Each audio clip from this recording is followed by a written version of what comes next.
बस इतनी सी रिक्वेस्ट है, टेलीग्राम चैनल ज्वाइन कर लो ताकि चैनल रिमूव होने के बाद आपको टेलीग्राम पर इन्फॉर्म कर दिया जाएगा। च1 किडनैपिंग। पुणे। एक घर के बाहर कुछ लोग दो लोगों की लाशों को कंधा देते हुए शमशान लेकर जा रहे थे। उनके आगे 11 साल का बच्चा अपने हाथों में एक साड़ी का कपड़ा लिए आगे बढ़ रहा था। शमशान घाट पहुंचकर कुछ देर में ही दोनों का देह संस्कार हुआ। 11 साल के लड़के आंखों में आंसू लिए अपने सामने लेते हुए अपने माँ बाप को अग्नि दी। मुखाग्नि देने के बाद जब तक सब शांत नहीं हुआ तब तक वो वहां से हिला नहीं। तभी किसी ने उसका हाथ पकड़ा और उसे अपने साथ वापस घर ले आए। सभी लोग स्नान करके घर में आए। वो लड़का अपनी खामोश और सुनी नज़रों से पूरे घर को देख रहा था, जहां उसका बचपन अपने माँ बाप के साथ हंसी खुशी बीता, पर आज का दिन उसके लिए जिंदगी का सबसे बड़ा मनहूस दिन था। आज के दिन उसने अपने माँ बाप को खो दिया। वो एक पिलर के सहारे टिके हुए जमीन पर बैठ गया और दीवार पर लगी एक हैप्पी फैमिली जिसमें उसके माँ बाप और वो खुद एक दूसरे को देख मुस्कुरा रहे थे उसे देखने लगा। उसके कानों में आसपास के लोगों की बातें भी गूंज रही थी। देखो, मेरे घर पर भी मेरी माँ, बीवी और बच्चे, में इस बच्चे का खर्चा नहीं उठा सकता। दूसरा, भाई साहब यही प्रॉब्लम मेरी है। तीसरा, अरे छोड़ो इसके, अपने आएगे वो ले जाएंगे, हमें इस मुसीबत में नहीं पड़ना। उद्धरण चिन्ह। पहला आदमी, भाई उसके रिश्तेदार भी तैयार नहीं है। सारी बातों को सुन अभी भी खामोश होकर वो लड़का सुन रहा था। उसके कंधे पर किसी ने हाथ रखा और कहा, अदिप तुम्हें जब किसी की याद आए तो हमारे पास 1-2 दिन के लिए आ जाना, हम चलते हैं घर में, तुम्हारी मामी की तबीयत ठीक नहीं है। सारी बातों को सुन अभी भी खामोश होकर वो लड़का सुन रहा था।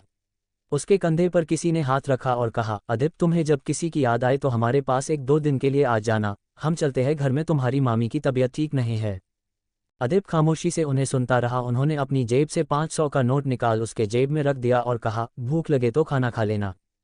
उनके ऐसा करने पर बाकी लोग भी वहां से निकलते हुए अदिप के हाथ में कुछ पैसे देकर वहां से चले जाते हैं।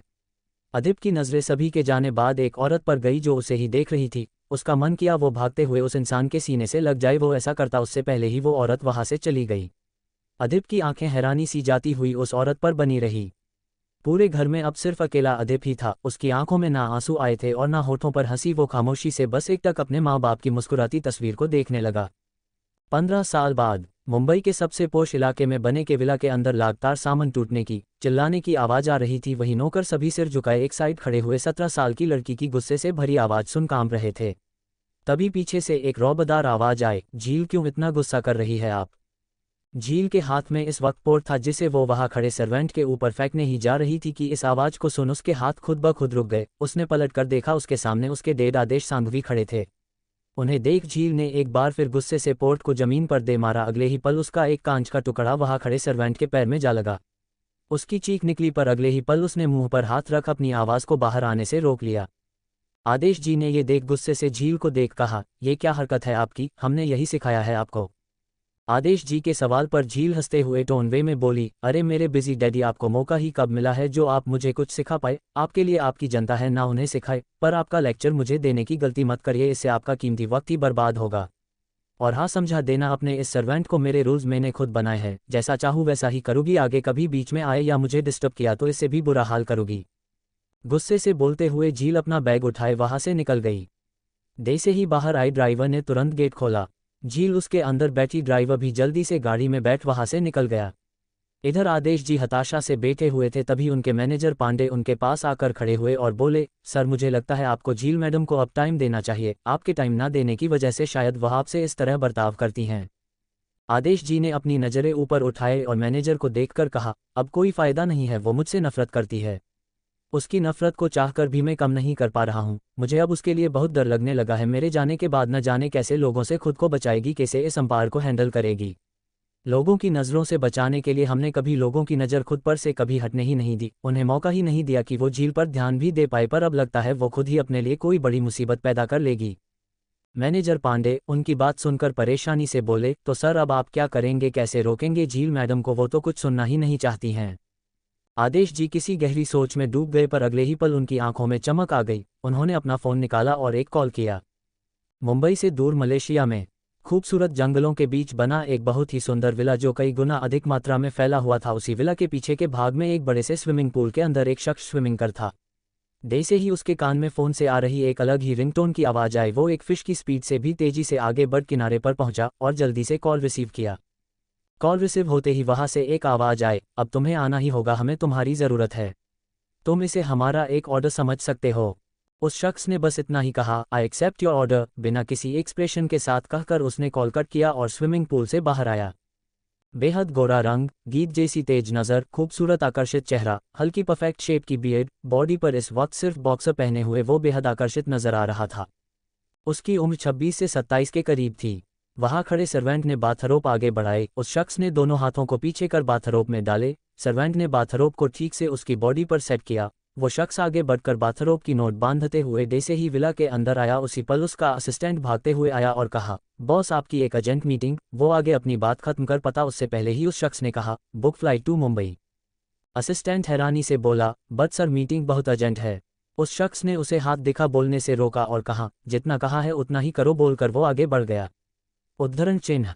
वही असिस्टेंट उसे जाता देख खुद से बोला, बॉस भी पता नहीं क्या करते हैं, पिछले 5 महीने से दिन रात एक करके इस प्रोजेक्ट पर काम किया है और अब जब ये प्रोजेक्ट इन्हें मिलने वाला है तब वह मौजूद ना होकर इस प्रोजेक्ट को गंवा रहे हैं। झील की कार जेएस स्कूल के बाहर आकर रुकी। झील बैग लिए डे से ही बाहर आए, अचानक उसके गले 2 लड़कियां आकर लगी। झील तुम आज इतनी जल्दी कैसे आए? कहते हुए रियाना उससे दूर हो गई। झील ने बोरियत से कहा, वही हमेशा की तरह आज भी किसी ने मुझे टाइम से उठाने की कोशिश की थी। उसकी बात सुन हैरानी से लिली ने कहा, उनकी कोशिश काम कर गई इसका मतलब? उद्धरण चिन्ह। झील ने एटीट्यूड से कहा, कभी कोई मुझे बदल नहीं सकता और ना किसी की औकात है वो झील सांघवी को बदल सके। उद्धरण चिन्ह। रियाना ने मुस्कुरा कर कहा, हाँ ये तो हम जानते हैं। चलो क्लास चलते हैं, बहुत दिनों से तुम्हारे साथ मिलकर फन लेक्चर अटेंड नहीं किया। उसकी बात सुन तीनों हंस पड़ी। उनके लिए अच्छे खासे चल रहे लेक्चर के बीच अपनी दहशत फैलाने को ये तीनों फन लेक्चर कहते हैं। जब तीनों कॉरिडोर से अंदर की तरफ जा रही थी तो वहां कोई भी स्टूडेंट नजर नहीं आ रहा था, जिसका मतलब लेक्चर शुरू हो चुके थे, पर तीनों को कोई फर्क नहीं पड़ता था। जैसे ही तीनों क्लास के पास आने को हुई, एक लड़की रोते हुए वहां से जा रही थी। लिली ने उसे रोका और पूछा, क्या हुआ? उस लड़की ने कहा, लेट हो गई थी तो मैडम ने मुझे बहुत सुनाया और क्लास में भी बैठने नहीं दिया। झील ने एक साइड से डेविल स्माइल करते हुए कहा, देखना पड़ेगा इस मैडम को तो। उद्धरण चिन्ह। झील क्लासरूम के बाहर पहुंची तो रियाना और लिली 2 कदम पीछे होकर उसके साथ चलने लगी। झील के एंटर करते ही प्रोफेसर कुछ कहती कि उसे देख वो शांत हो गई। तीनों क्लास के सबसे पीछे बेंच पर जाकर बैठ गई। प्रोफेसर ने पढ़ाना शुरू किया। कुछ देर तक सब सही रहा, पर अचानक सभी के कानों में एक तेज म्यूजिक की आवाज आने लगी। प्रोफेसर गुस्से से मुड़कर बोली, हु इज दिस इडियट? बोलते ही उनकी नज़र झील पर ठहर गई जो फोनों पर किए म्यूजिक की धुन में थिरक रही थी।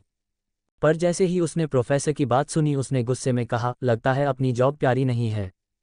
प्रोफेसर ने गुस्से से मुट्ठी बंद की और कहा, मुझे लगा कोई और है। झील की नज़रें उनकी बंद मुट्ठी पर गई, जिसे देख उसके चेहरे पर तिरछी स्माइल आ गई। उसकी स्माइल देख पूरी क्लास की सांसें थम गई। रियाना ने लिली से कहा, देख अब बजेगी इस प्रोफेसर की बैंड। दोनों ने एक दूसरे को हाईफाई दी और सामने देखने लगे। झील ने प्रोफेसर का हाथ पकड़ अपने सामने खड़े कर उन्हें घूरते हुए बोली, तुमने मुझे इडियट कहा, मैंने जाने दिया, पर तुम्हारी आंखों में ये जो गुस्सा है ना, मेरे लिए ये मुझसे बर्दाश्त नहीं हुआ, तो अब क्या किया जाए? कहकर वो उनके गोल गोल घूमने लगी। वो सामने आकर खड़ी हुई और कहा, now it's time for your punishment.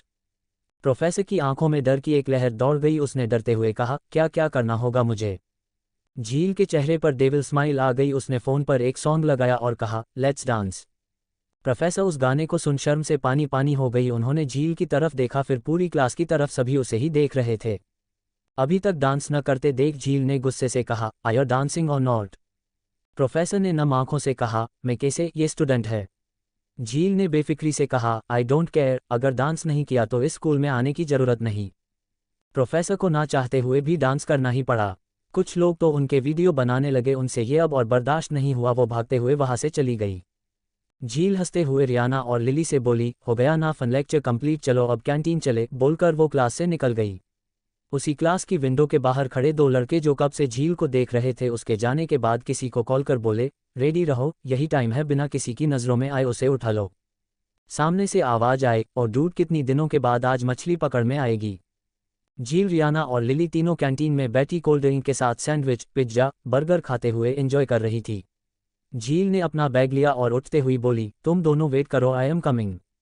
दोनों ने सिर हिला दिया। झील गुनगुनाते हुए वॉशरूम की तरफ बढ़ने लगी।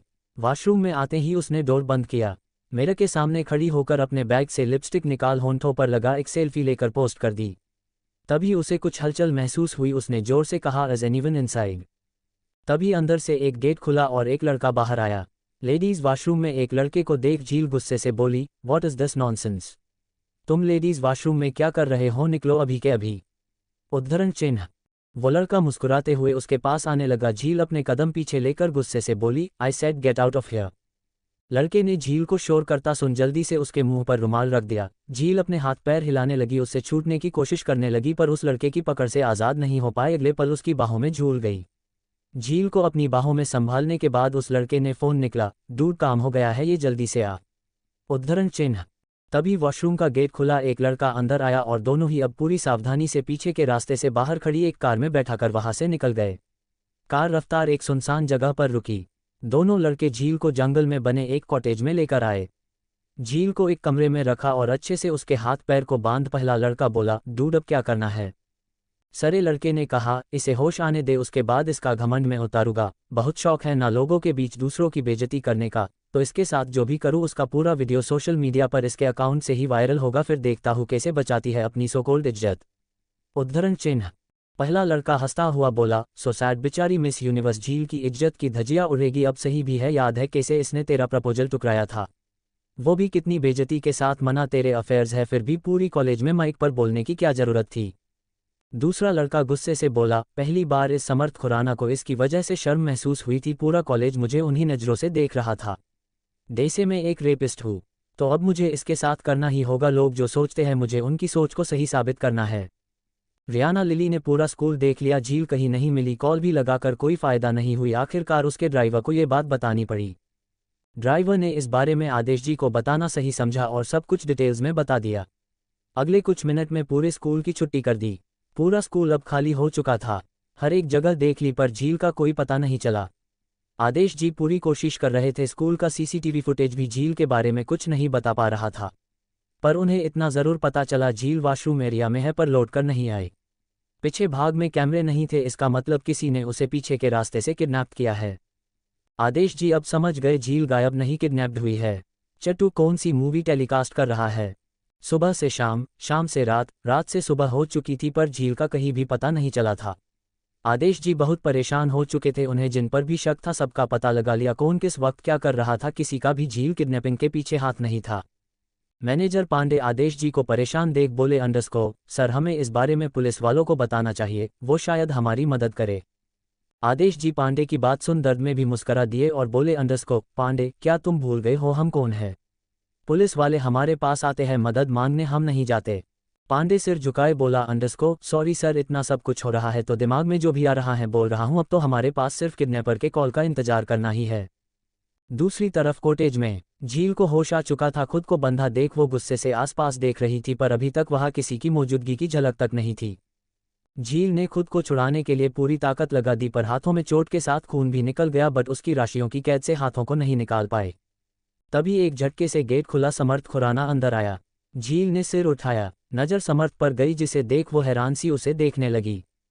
समर्थ झील को होश में देख हंसते हुए बोला, कैसा लगा मेरा ये कॉटेज? झील ने गुस्से से कहा, तुमने मेरा किडनैप किया है। समर्थ बेशर्मी से हंसता हुआ बोला, बेबी डॉल तुम्हें और कोई नजर आ रहा है क्या? झील ने गुस्से से अपनी नजरें फेर ली। समर्थ आगे बढ़कर उसके पास बैठा और उसके गले में डला स्कार्फ निकालकर साइड में फेंक दिया। झील गुस्से से बोली, समर्थ तुमने कुछ भी वैसा किया तो याद रखना मेरे डेड तुम्हें छोड़ेंगे नहीं। समर्थ सोचते हुए बोला, बात तो सही है बट पता नहीं चलेगा उनको, इसलिए मुझे डरने की जरूरत भी नहीं है। अब तुम शांत रहो, मुझे मेरा काम करने दो, कहकर वो झील की शर्ट के बटन ओपन करने लगा। झील शांत सी बैठी रही, उसे कुछ रिएक्ट ना करते देख समर्थ के हाथ रुक गए और बोला, तुम चिल्लाओगी नहीं? झील होंठों को गोल करके गहरी सांस छोड़ते हुए बोली, जो काम कर रहा है चुपचाप कर और निकल, फालतू क्यों टाइम वेस्ट कर रहा है? समर्थ गुस्से से उठा और चिल्लाया, इतनी आसानी से नहीं, जब तक तू मेरे सामने नहीं गिड़गिड़ाएगी तब तक मैं कुछ नहीं करूंगा, तेरा झुका हुआ सिर मुझे मेरे सामने देखना है। झील बोरियत से बोली, ओए ये तू कौन सी मूवी टेलीकास्ट कर रहा है जो इतने भारी भारी डायलॉग बोले जा रहा है? समर्थ दांत पीसते हुए बोला, तू अब मेरे हाथों से मरेगी। झील आंखें बड़ी बड़ी किए उसे देख बोली, क्यों, बाकी सारे हथियार खरीदने के लिए पापा ने पैसे नहीं दिए जो तुम्हें मारने के लिए खुद के हाथ इस्तेमाल करना पड़ेगा। समर्थ खींचते हुए वहां से चला गया। उसे झील की बातों से इरिटेशन के साथ साथ गुस्सा भी आ रहा था। अचानक उसे कुछ याद आया। झील की आंखें खुशी से चमक गई।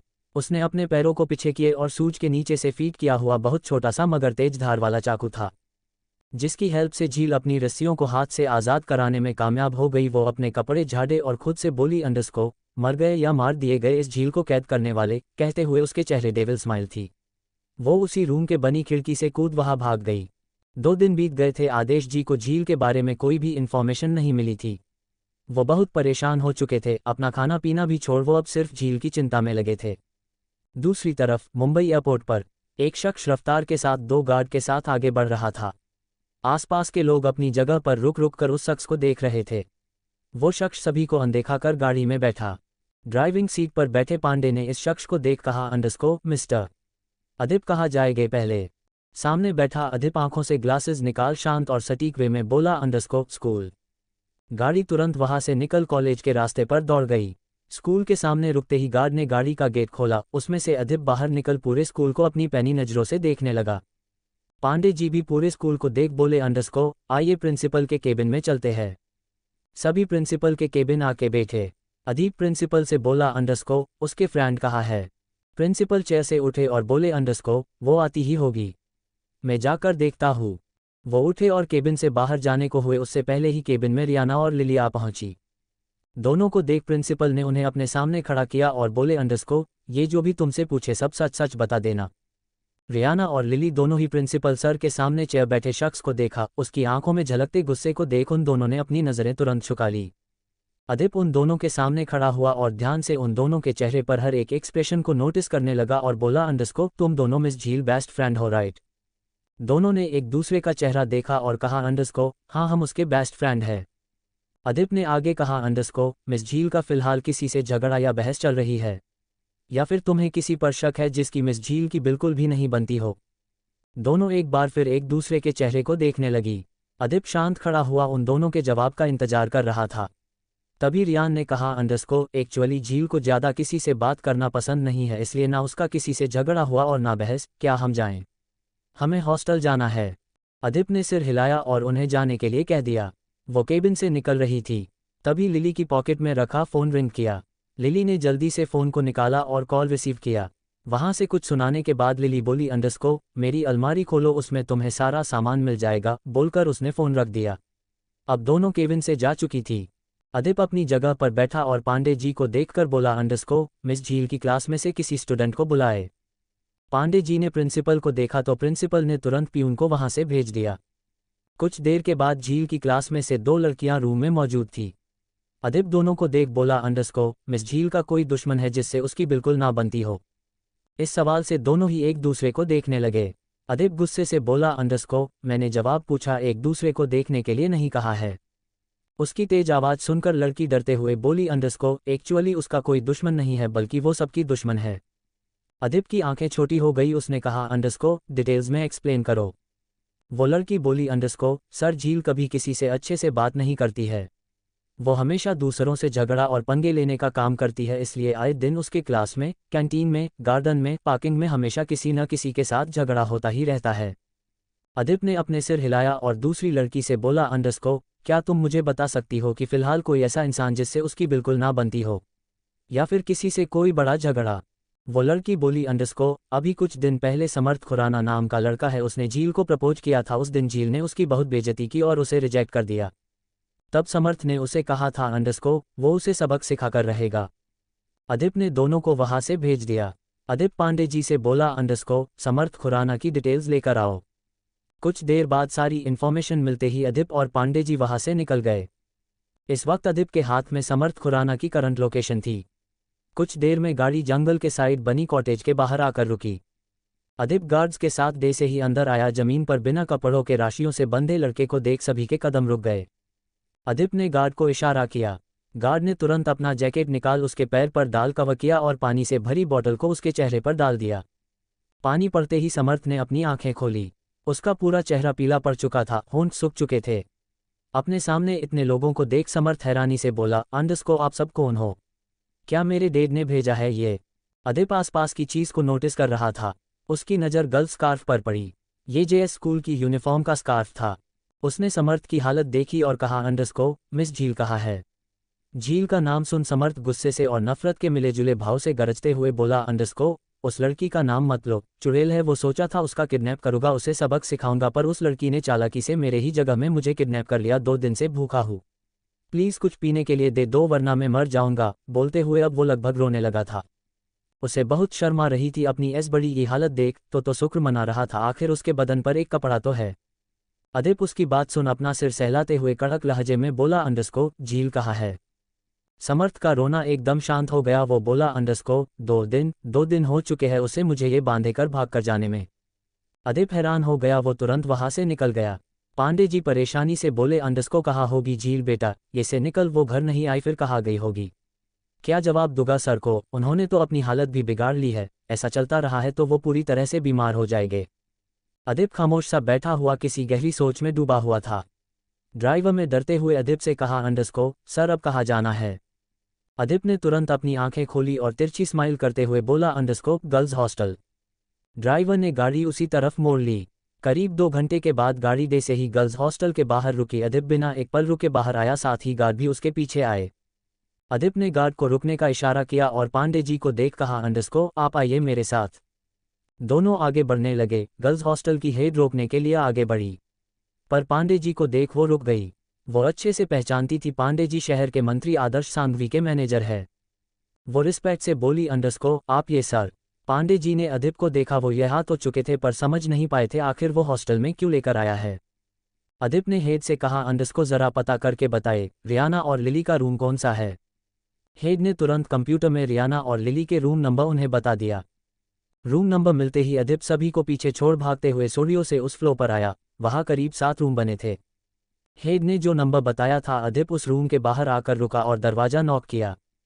अंदर से आवाज आए, अंडरस्को कौन है? अदिप शांत रहा और बार बार गेट नॉक की आवाज आई। अगले पल दरवाजा खुला। लिली सामने अदिप को देख घबराने लगी। वो हकलाते हुए बोली, अंडरस्को सर आप ये, कुछ काम था? अदिप ने गुस्से भरी नज़र उस पर डाली और कहा, अंडरस्को झील कहाँ है? लिली को वापस आता ना देख रियाना गेट पर आई। अदिप को देख उसके कदम रुक गए, वो घबराने लगी। अब तक वहां पांडे जी भी आ चुके थे। वो इस तरह अदिप को गुस्से में देख बोला, अंडरस्को सर क्या हुआ? अदिप ने घूरते हुए दोनों को देखा और साइड से निकल अंदर गया। कुछ पल ही बाद ही अंदर से एक लड़की की गुस्से से भरी आवाज आने लगी, अंडरस्को ओ हेलो तुम हो कौन? तुम्हारी हिम्मत कैसे हुई मुझे इस तरह पकड़ने की? पांडे जी इस आवाज को सुन बोले, अंडरस्को झील बेटा। अदिप झील का हाथ पकड़े रूम से बाहर लेकर आया। झील गुस्से से अदिप को देख रही थी, वही अब पांडे जी को देख वो हैरानी से बोली, अंडरस्को आप ये? ओ अब समझ आया, तो ये आपका आदमी है जिसे आपने मेरे पीछे लगा दिया। आप लोगों को मेरी एक पल की खुशी भी बर्दाश्त नहीं होती है ना? अदिप ने अपने रिस्ट वॉच में टाइम देखा और झील के हाथ को मजबूती से पकड़ उसे गर्ल्स हॉस्टल से बाहर लेकर आया। झील चिल्लाती रही, अपना हाथ छुड़ाने की हर कोशिश की पर नाकामयाब रही। गार्ड ने गेट खोला। अदिप ने उसे गाड़ी में बैठाया, खुद भी बैठ गया। पांडे जी तुरंत आगे सीट पर बैठ गए। ड्राइवर ने तुरंत गाड़ी चालू की और संघावी विला के रास्ते पर दौड़ने लगी। रास्ता खत्म हुए गाड़ी रुकी। अदिप ने गेट खोला और झील से कहा, अंडरस्को बाहर आओ। झील गुस्से से उसे देखने लगी। अदिप को उसके से फर्क नहीं पड़ा, वो इसी तरह खड़ा रहा। झील थक हार कर गाड़ी से निकली अंदर की तरफ बढ़ गई। आदेश जी झील को देख भावुक हो गए। वो आगे बढ़कर खुशी से उसे गले लगाने लगे। झील ने अपना हाथ दिखा उन्हें रोक दिया। आदर्श जी उदासी से अपनी जगह पर रुक गई। झील भागते हुए अपने कदम आगे बढ़ा, रूम में बिजली की रफ्तार से चली गई। आदर्श जी अदिप की तरफ मुड़े उसे देखने लगे। कितने साल हो चुके अदिप को सामने से देखे हुए। वो उसके करीब आए और भावुक होते हुए बोले, अंडरस्को कैसे हो अदिप? अदिप हल्का मुस्करा दिया और बोला, अंडरस्को मैं ठीक हूँ सर, आपकी तबीयत ठीक नहीं लग रही है। आदेश जी ने गहरी सांस ली और कहा, अंडरस्को जब जिंदगी में सिर्फ नफरत और अकेलेपन के अलावा कुछ ना हो तो तबीयत ठीक रहती ही कहा है। अदिप ने झील का कैसा बर्ताव अभी देखा था, वो कुछ कुछ बातों को समझ चुका था। उसने आदेश जी से कहा, अंडरस्को आप परेशान मत हो, बच्ची है अभी, वो बड़ी होगी समय के साथ समझ जाएगी। अब मैं चलता हूँ, मेरी फ्लाइट का टाइम हो चुका है। उसके जाने की बात सुन आदेश जी हैरान हो गए। वो बोले, अंडरस्को तुम कहाँ जा रहे हो? अदिप ने शांत लहजे में कहा, अंडरस्को मलेशिया। आदेश जी तुरंत बोले, अंडरस्को नहीं अदिप, तुम इस तरह नहीं जा सकते, मुझे तुम्हारी ज़रूरत है। मैं अगले 2 महीने तक अपने काम के सिलसिले में बाहर रहने वाला हूँ। ऐसे में मैं किसी भी इंसान पर यकीन नहीं कर सकता। मेरी बेटी की जान के पीछे सभी पड़े हैं, उसे मैं कुछ नहीं होने दे सकता। एक तुम हो जिस पर मैं आंखें बंद करके यकीन करता हूँ। उम्मीद है तुम अपने किए बचपन के वादे से पीछे नहीं हटोगे। मेरी जिगर के टुकड़े की हिफाजत अब से तुम्हारे हाथ में है। मैं कल निकल रहा हूँ। तुम्हारा रूम मैंने झील के बाजू वाला अरेंज करवा दिया है, जाकर फ्रेश हो जाओ। कह वो वहां से चले गए। अदिप खामोशी से बस अपना सिर झुकाए सभी चीजों के बारे में सोच में डूब गया। चौथी, आदेश जी का जाना। रात का पहर। अदिप बाथरूम से बाहर शॉवर लेकर निकला, तभी उसे कार के रुकने की तेज हाथ सुनाई दी।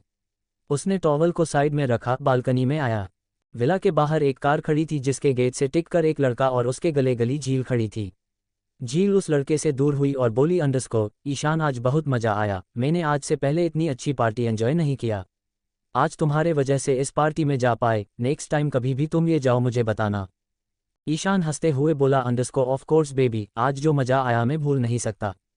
झील ने उसे बाय कहकर विला के अंदर आए। वो गुनगुनाते हुए अंदर जा ही रही थी, उसकी नज़र बालकनी में खड़े शर्टलेस अदिप को देख उसके कदम रुके। झील ने अपने कदम आगे बढ़ा दिया। अदिप अंदर आया, लोअर और टी शर्ट निकालकर चेंजिंग रूम में चला गया। कुछ देर बाहर आया। उसके कदम अपनी जगह रुक गए जब उसने अपने बेड पर झील को बैठा देखा। दोनों ही एक दूसरे को देख रहे थे। अदिप उसे इग्नोर कर अपना लैपटॉप लेकर सोफे पर बैठा। झील की आंखें छोटी हो गई, वो खड़ी हुई और उसके सामने हाथ बांधे उसने एटीट्यूड से कहा, कितने पैसे मिल रहे हैं? अदिप ने नजरें उठाकर उसे देखा। उसे समझ नहीं आया था झील किन पैसे की बात कर रही है। अदिप को खामोश देख झील बोली, अंडरस्को डैड ने तुम्हें मेरा बॉडीगार्ड बनाया है तो अमाउंट कितना दे रहे हैं? अदिप उसकी बात सुन खड़ा हुआ और वॉच में टाइम देखते हुए शांत आवाज में बोला, अंडरस्को काफी रात हो चुकी है, तुम्हें अब सोने के लिए रूम में जाना चाहिए, बाकी की बातें कल कर लेंगे। झील मुस्कुराई और बोली, अंडरस्को क्या तुम्हें किसी ने सिखाया नहीं जिसके घर और जिसके लिए काम करते हैं उसके सामने अपना मुंह नहीं खोलना चाहिए? अदिप शांत नजरों से उसे देख बोला, अंडरस्को फिर तो तुम अच्छे से इस बात को समझती होगी किसी अनजान लड़के के कमर में देर रात नहीं आया जाता, वो भी इतनी छोटे कपड़ों को पहनकर। झील गुस्से से उसे देखने लगी और बोली, अंडरस्को बहुत अकड़ है तुम में कोई ना, धीरे धीरे तुम्हारी ऐस बड़ी ही हालत करोगी, खुद ये जॉब छोड़कर जाओगे। आज तक कोई भी 5 दिन से ज्यादा नहीं टिक पाया, तुम्हें देखते हैं कितने दिन टिकते हो, कहकर वो चला गई। अदिप उसकी सुनहोंठों को गोल का सांस छोड़ते हुए अपना सिर हिला देता है। झील रूम में आकर बिना फ्रेश हुए इसी तरह बेड पर लेट जाती है। तभी उसके फ़ोन में किसी के लगातार मैसेज आने लगे। उसने देखा रियाना का मैसेज थे, कल परसों उसका बर्थडे था, इसलिए कल शॉपिंग करने के लिए बुला रही थी। झील ओके का मैसेज सेंड कर फ़ोन रखा और आंखें बंद कर ली। सुबह का वक्त। आदेश जी विला के बाहर कार के पास खड़े होकर अदिप को देख रहे थे, जो बिना किसी एक्सप्रेशन के उन्हें देख रहा था। आदेश जी उसके मन में चल रही उलझन को अच्छे से समझ पा रहे थे। उन्होंने अदिप को कहा, अंडरस्को अदिप जब तक मैं नहीं आ जाता तब तक तुम्हें झील का पूरी तरह से ख्याल रखना है, वो बहुत जिद्दी हो गई है, बदतमीजी से बात करती है, हमेशा लेट नाइट पार्टी शॉपिंग, यही उसकी लाइफ है, पर मैं तुमसे उम्मीद करता हूं तुम इन 2 महीनों में उसे अच्छे से संभाल लोगे। इसके लिए चाहे तुम्हें जो भी सही लगे तुम कर सकते हो, मैं हमेशा तुम्हारे सपोर्ट में हूं। अदिप ने आगे बढ़कर उनके पैर छुए और सभी गार्ड्स को देखकर हल्के वार्न लहजे में कहा, अंडरस्को अच्छे से सेफ्टी के साथ सर को उनकी मंजिल पर पहुंचा देना। सभी गार्ड ने सिर हिलाया दिया। आदर्श जी ने एक नज़र पूरे विला को देखकर अदिप की तरफ देखा और मुस्कुराते हुए गाड़ी में जा बैठे। एक एक करके गाड़ियां वहां से निकल गई। अदिप वापस रूम में आया और रेडी होकर बाहर आया। विला का केयरटेकर राकेश जी अदिप को नीचे आते देख अपना काम छोड़कर उसके पास आए। अदिप ने रिस्ट वॉच में टाइम देखते हुए कहा, अंडरस्को मिस झील से कहिए मैं नीचे कार में वेट कर रहा हूँ, तैयार होकर आए, स्कूल में छोड़ने जाऊंगा। अदिप की बात सुन राकेश जी हिचकिचाते हुए बोले, अंडरस्को बेटा क्या आप खुद देख लेंगे बेबी जी तैयार हुई या नहीं? अदिप की एक बोहे ऊपर उठ गई। वो बोला, अंडरस्को आपको जाने में प्रॉब्लम है तो किसी और सर्वेंट को कहिए उसे नीचे बुलाकर लाए, बोलकर वहां से जाने लगा।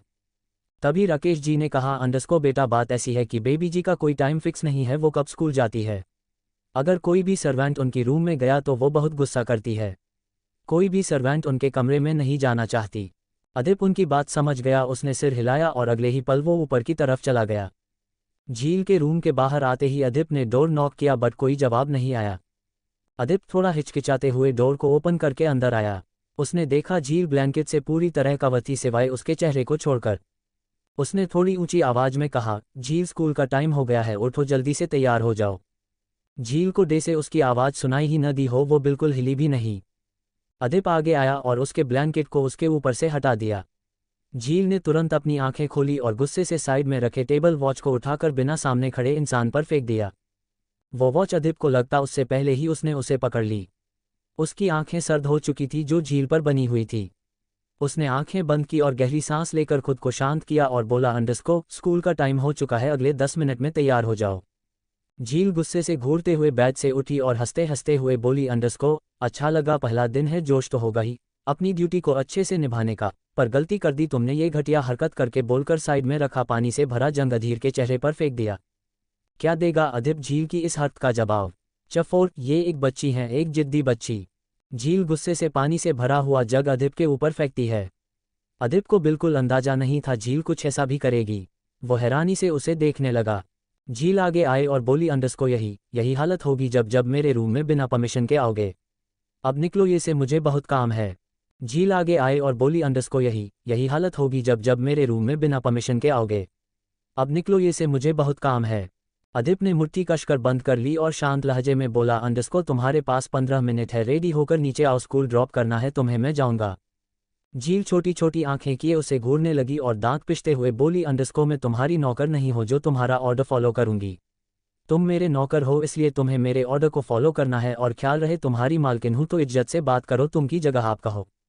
कहकर झील उसे ऊपर से नीचे तक उसे देखने लगी।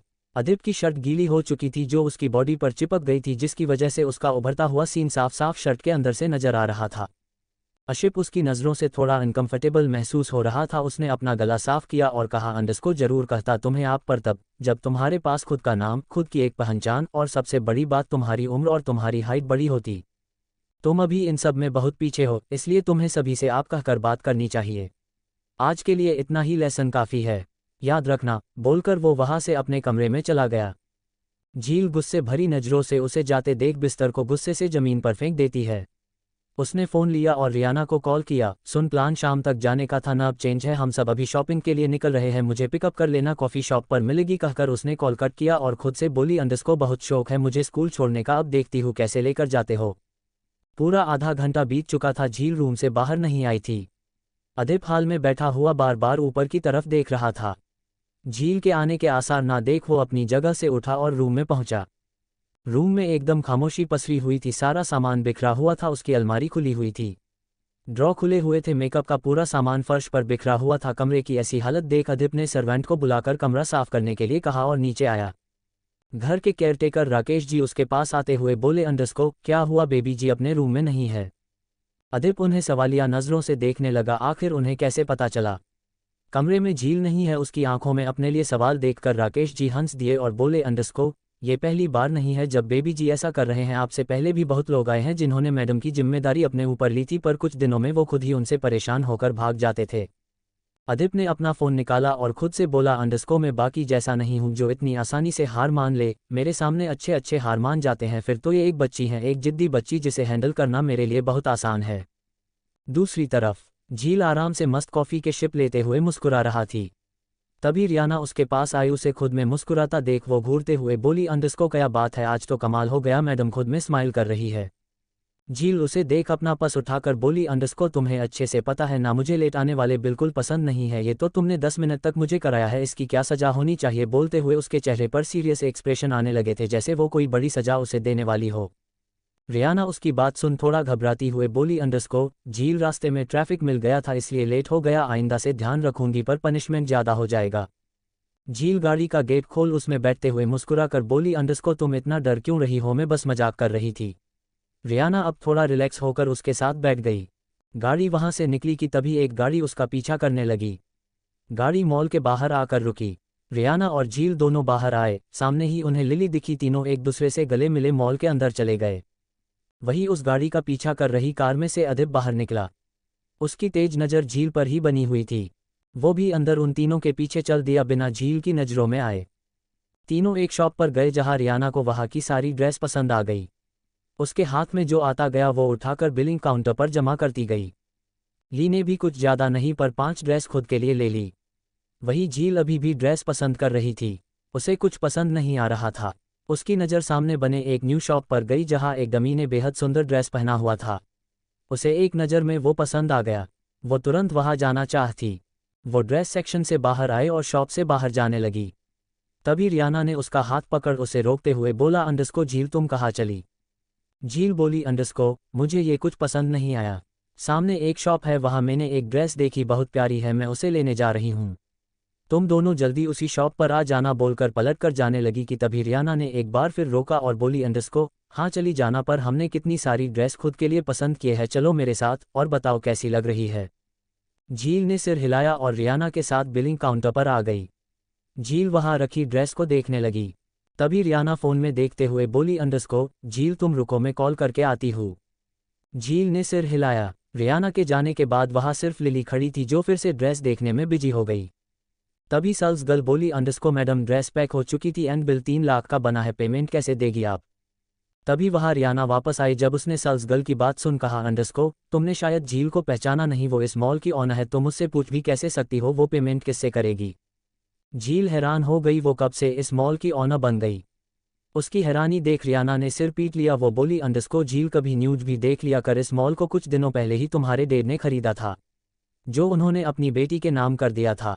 झील घमंड से बोली अंडरस्को एक्चुअली डैड इतना कुछ मेरे नाम पर प्रॉपर्टी करते रहते हैं कि मुझे याद तक नहीं रहता। खैर छोड़ो, तुम मेरा कार्ड लो, पेमेंट करके सामने शॉप पर आ जाना, कहकर वो चली गई। कार्ड देख रियाना ने लिली को देखा। लिली ने अपने हाथ में पकड़ी और ड्रेस को भी पैक करने को कह दिया। आज उनका बिल 4 लाख का बन चुका था। रियाना ने कार्ड दिया, बट कार्ड से पेमेंट ना होता देख रियाना हैरानी से बोली अंडरस्को आपका मशीन खराब हो गया है शायद। सेल्स गर्ल को भी यही लगा, उसने दूसरी मशीन से भी ट्राई लिए बट पेमेंट नहीं हो रहा था। सेल्स गर्ल बोली अंडरस्को लगता है कार्ड ब्लॉक है, आप हमें दूसरा कार्ड दे दे। रियाना बोली अंडरस्को शायद कुछ प्रॉब्लम हुआ होगा, पर आप सब जानते हैं झील इस मॉल की ओनर है, पेमेंट ना करे फिर भी चलेगा ना। सेल्स गर्ल तुरंत माना करते हुए बोली अंडरस्को ये का रूल्स है, कोई भी सामान ले फिर वो मॉल का ओनर ही क्यों ना हो, पेमेंट करना ही होगा, आप पेमेंट अपने कार्ड से कर दे। रियाना ने मजबूरी में अपना कार्ड दिया। सारे बईगज़ लिए रियाना और लिली मुंह लटकाए बाहर आए। वही दोनों के बाहर जाते ही दूसरी सेल्स गर्ल उस लड़की के पास आए और बोली अंडरस्को तुमने ऐसा क्यों कहा कि यहाँ के रूल से है बॉस भी पेमेंट करेंगे, जबकि ऐसा तो कुछ है ही नहीं। वह लड़की मुस्कुराकर बोली अंडरस्को मुझे सच में नहीं पता वो छोटी लड़की इस मॉल की ओनर है या नहीं, पर दोनों कैसे मिलकर उसके पैसों पर अपनी शॉपिंग कर रहे थे ये मुझसे देखा नहीं गया, इसलिए मैंने जानबूझकर उसके कार्ड से पेमेंट नहीं किया और कहा कि कार्ड ब्लॉक हो गया। और देखा जब अपने कार्ड से पेमेंट करने की बारी आई तो चेहरा कैसे उतर गया। वही झील ने अपने लिए उस ड्रेस को पैक करा देने के लिए बोल दिया था। वो रियाना और लिली को अभी तक ना आते देख शॉप से बाहर निकली, उसे दोनों कहीं भी नजर नहीं आ रहे थे। वो आगे बढ़ते हुए रियाना को फ़ोन करने के लिए बैग से फ़ोन निकाला, उसकी नज़रें फ़ोन में ही गड़ी थी। तभी किसी ने उसका हाथ पकड़ एक शॉप के अंदर खींच लिया। झील खुद को संभाल नहीं पाए और हाथ से उसका फ़ोन छूट 3rd फ्लोर से सीधा ग्राउंड फ्लोर पर गिरते ही कई टुकड़ों में बट गया। किसने खींचा झील को इस तरह? चफाइफ बच्ची हो बच्ची बनकर ही पेश आओ। झील इस तरह किसी के खींचे जाने से फ़ोन को संभाल नहीं पाती है, वो मॉल के ग्राउंड फ्लोर पर जाकर टुकड़ों में बिखर जाता है। झील अपने हाथ को पकड़े अदिप को देख गुस्से से बोली अंडरस्को तुम्हारी हिम्मत कैसे हुई मेरा हाथ पकड़ने की, तुम्हारे वजह से अपना फ़ोन टूट गया, जानते हो कितना महंगा था वो फ़ोन, तुम्हारी साल भर की सैलरी को मिला भी दिया जाए ना फिर भी मेरे फ़ोन जितनी कीमत तुम जमा नहीं कर पाओगे। अदिप उसकी बात सुन गहरी सांस लेता है और उसका हाथ छोड़कर उसके चेहरे को बिना किसी एक्सप्रेशन के देख उससे बोला अंडरस्को तुम्हें इस वक्त स्कूल में होना चाहिए और तुम ये शॉपिंग करने आई हो बिना मेरी मर्जी के, मेरी आंखों में धूल झोंक कर, इसकी सज़ा क्या मिलनी चाहिए तुम्हें।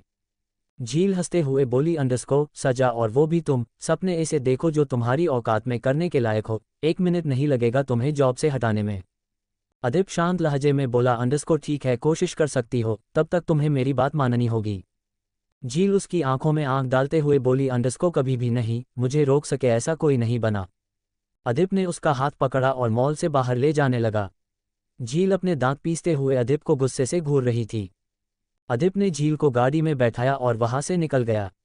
रियाना और लिली बस उन्हें जाते ऊपर से देखते रह गए। कुछ देर बाद अदिप ने गाड़ी सांघवी विला के बाहर रोकी और झील का हाथ पकड़ उसे अंदर लेकर आया।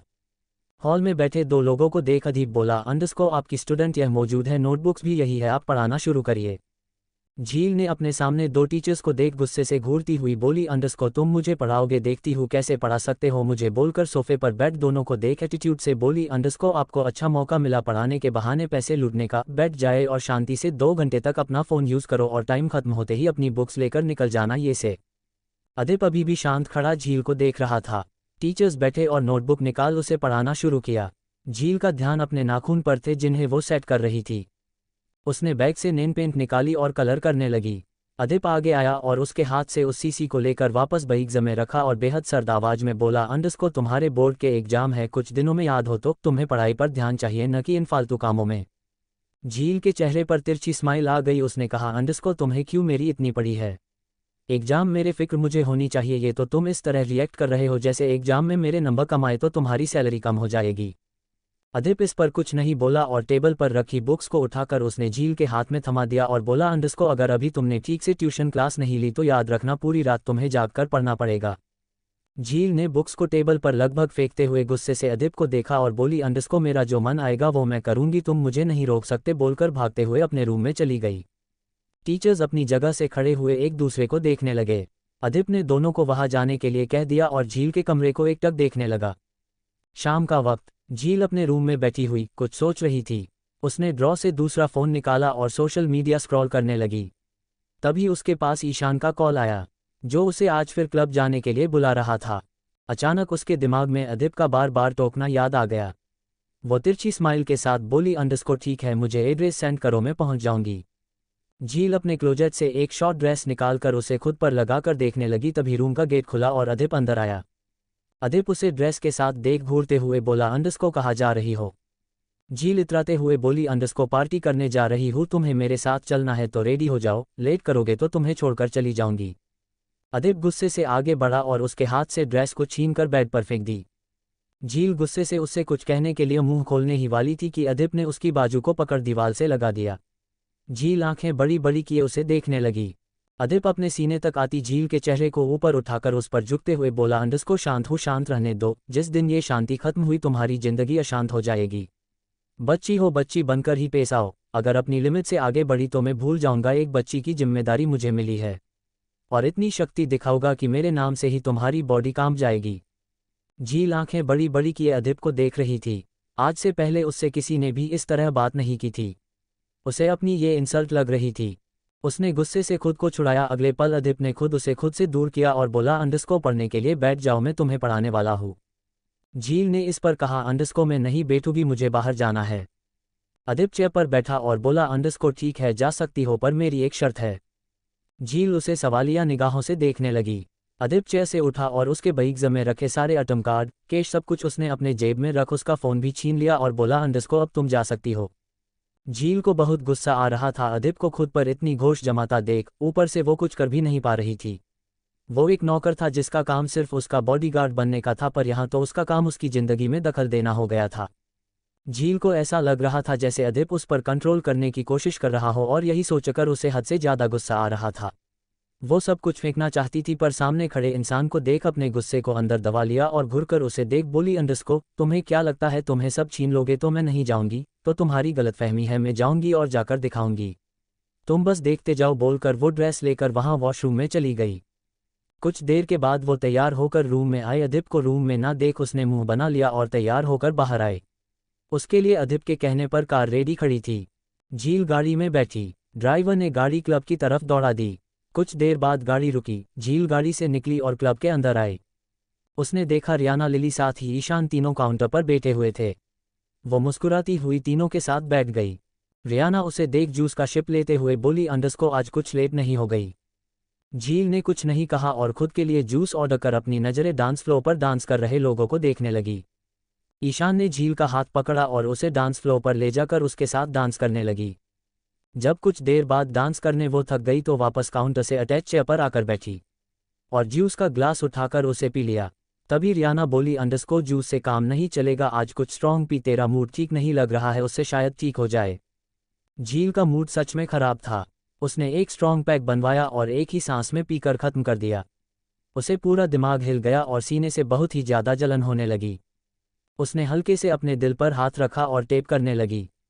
रियाना ने उसकी हालत देख कहा, अंडरस्को झील तुम ठीक नहीं लग रही हो, तुम्हारा चेहरा भी लाल हो चुका था। झील अपनी जगह से उठी और बोली, अंडरस्को मैं वॉशरूम होकर आई, तुम दोनों मेरा वेट करो, कहकर वो वॉशरूम में चली गई। वॉशरूम में आकर उसने देखा उसका चेहरा सच में बहुत लाल हो चुका था। ये सब उस ड्रिंक की वजह से हुआ था। उसने पानी की छींटे चेहरे पर मारे और लगातार मारती गई। जब उसे ठीक महसूस हुआ तब वो बाहर आए। वो अभी वहां से निकल डांस कर रहे लोगों के साइड से होते हुए काउंटर की तरफ बढ़ रही थी। वो वहां पहुंचने वाली ही थी कि अचानक सामने से आ रहे बारटेंडर से बुरी तरह किसी के धक्के की वजह से टकरा गई। बारटेंडर के दोनों हाथ में ट्रे थी जिसमें ड्रिंक की बॉटल्स रखी थी, सभी जमीन पर जा गिरी, जिसकी तेज आवाज से अचानक डीजे बंद हो गया। वहां चारों तरफ शांति छा गई। 6 धोखा। तेज आवाज सुनकर क्लब का माहौल शांत हो चुका था। झील के पैरों के आसपास शराब बिखर चुकी थी। बारटेंडर घबराते हुए झील को देख रहा था। तभी मैनेजर उसके पास आकर खड़ा हुआ। जमीन पर बहती शराब को देख गुस्से से पर बारटेंडर को देखने लगा। वो डरते हुए बोला, अंडरस्को सर, मेरी इसमें कोई गलती नहीं है, ये मैडम सामने से खुद आकर मुझसे टकराई है। मैनेजर गुस्से से बोला, अंडरस्को तुम्हें पता है ये शराब कितने महंगी थी? इसके सिर्फ 2 बॉटल ही बची थी। अब ये टूट गई, क्या तुम अब इसका बिल भरोगे? बारटेंडर अपने हाथ जोड़ रोते हुए बोला, अंडरस्को माफ़ करिए सर, मैं इतनी बड़ी कीमत नहीं दे सकता। मेरे साल भर की कमाई इस 2 बोतल की कीमत जितनी होगी। आपको बिल पे करवाना है तो उनसे करवाए जिनकी वजह से मुझे धक्का लगा और बोतल जमीन पर टूट गई। बोलते हुए उसने झील की तरफ इशारा किया। तभी वहाँ ईशान आया। झील को इस तरह दोनों के सामने खड़े देख बोला, अंडरस्को तुम ये क्या कर रही हो और ये सब क्या है? उसका इशारा उसके पैरों के पास बहती शराब की तरफ था। झील परेशानी से बोली, अंडरस्को ईशान, मैं वॉशरूम से आ रही थी तो मुझे किसी का धक्का लगा और मैं इससे टकरा गई और अभी बिल पे करने की बात कर रहे हैं। मेरे ख्याल से यह बोतल लगभग 2.5 लाख की होगी। ईशान ने उनकी टूटी बोतलों का ब्रांड देखकर कहा, अंडरस्को हाँ सही कहा, इसकी कीमत यही है। पर तुम्हारे लिए कौन सी बड़ी बात है, तुम इतनी अमाउंट तो पे कर ही सकती हो। एक काम करो, बिल पे कर दो और इस मामले को यहीं पर ख़त्म करो। हम यह एंजॉय करने आए हैं, ना कि किसी आर्ग्यूमेंट में इन्वॉल्व होने। झील को याद आया उसके पास ना तो कार्ड है और ना ही फ़ोन, और कैश तो वो रखती ही नहीं थी। वो परेशान से ईशान से बोली, अंडरस्को ईशान, वो एक्चुअली मैं अपना पर्स घर ही भूल आई हूँ, क्या तुम ये पे कर दोगे? ईशान के माथे पर बल पड़ गया। वो हकलाते हुए बोला, अंडरस्को देखो झील, तुम गलत मत समझना, पर मैं भी आज अपना क्रेडिट कार्ड लेकर नहीं आया हूँ। झील उसे घूरते हुए बोली, अंडरस्को तुम अपना कार्ड लेकर नहीं आए तो फिर यहाँ पर क्या करने आए हो? और तुमने जो इतनी ड्रिंक की है उसका बिल पे कौन करेगा जब तुम्हारे पास कुछ है नहीं है तो? ईशान के पास कहने के लिए कुछ नहीं था और वो कहता भी क्या कि वो उसके भरोसे आया था इस क्लब में। झील ने उसे गुस्से से देखा और रियाना और लिली को देखने लगी जो भीड़ में मौजूद वही खड़ी था। झील दोनों के पास जाकर बोली, अंडरस्को अपना कार्ड दो। रियाना झिझकते हुए बोली, अंडरस्को कार्ड क्यों? झील को गुस्सा आ रहा था इस वक्त, पर माहौल को देख वो गुस्से से दबाते हुए बोली, अंडरस्को उम्मीद है तुम अपना कार्ड लेकर आई होगी, मुझे रुपए 2,50,000 2,50,000 की जरूरत है, अपना कार्ड दो। रियाना ने ना देने के इरादे से अपने पर्स पर पकड़ कश दी। वो लिली को देखने लगी। लिली ने शांत रहने का इशारा किया और बोली, अंडरस्को झील, तुम्हें अभी किसी ने भी नहीं कहा है पेमेंट करने के लिए, हम यहाँ से चलते हैं, कोई ज़रूरत नहीं है ये बिल देने की। झील ने उस पर बिगड़ते हुए कहा, अंडरस्को तुम्हें आइडिया है इस बोतल की कीमत कितनी है? वो वेटर इतनी कीमत कहाँ से देगा, जबकि गलती मेरी है, मुझे ही पे करना होगा। अब तुम मुझे कार्ड दे रही हो या नहीं? रियाना की पकड़ अपने पर्स पर और भी ज़्यादा कस गई और वो बोली, अंडरस्को झील, मेरे अकाउंट में इतने पैसे नहीं है। जितने भी मेरी पॉकेट मनी थी तुम्हारे वजह से ड्रेस खरीदने में खर्च कर दी। अब मेरे पास सिर्फ कुछ ही रुपए बचे हैं जो मैं तुम्हें नहीं दे सकती। 1 महीने तक उन्हीं से मुझे खुद का ख्याल रखना होगा। झील की आंखें बड़ी बड़ी हो गई। रियाना उसे साफ साफ मना कर रही थी। उसे उम्मीद नहीं थी जिसका खर्चा वो हमेशा करती थी आज वो उसकी हेल्प नहीं कर रही है। उसने एक नज़र लिली को देखा। उसके चेहरे के एक्सप्रेशन को देखकर ही झील समझ गई थी उसे उम्मीद रखना ही बेकार है। वह दोनों को गुस्से से देखते हुए बोली, आज से बस तुम दोनों अपनी शक्ल मत दिखाना मुझे। कहकर वह ईशान के पास आए और बोली, अंडरस्को तुम्हारे पास कार्ड नहीं है तो क्या तुम अपनी ड्राइवर को फ़ोन करके अपना कार्ड यह मंगा सकते हो?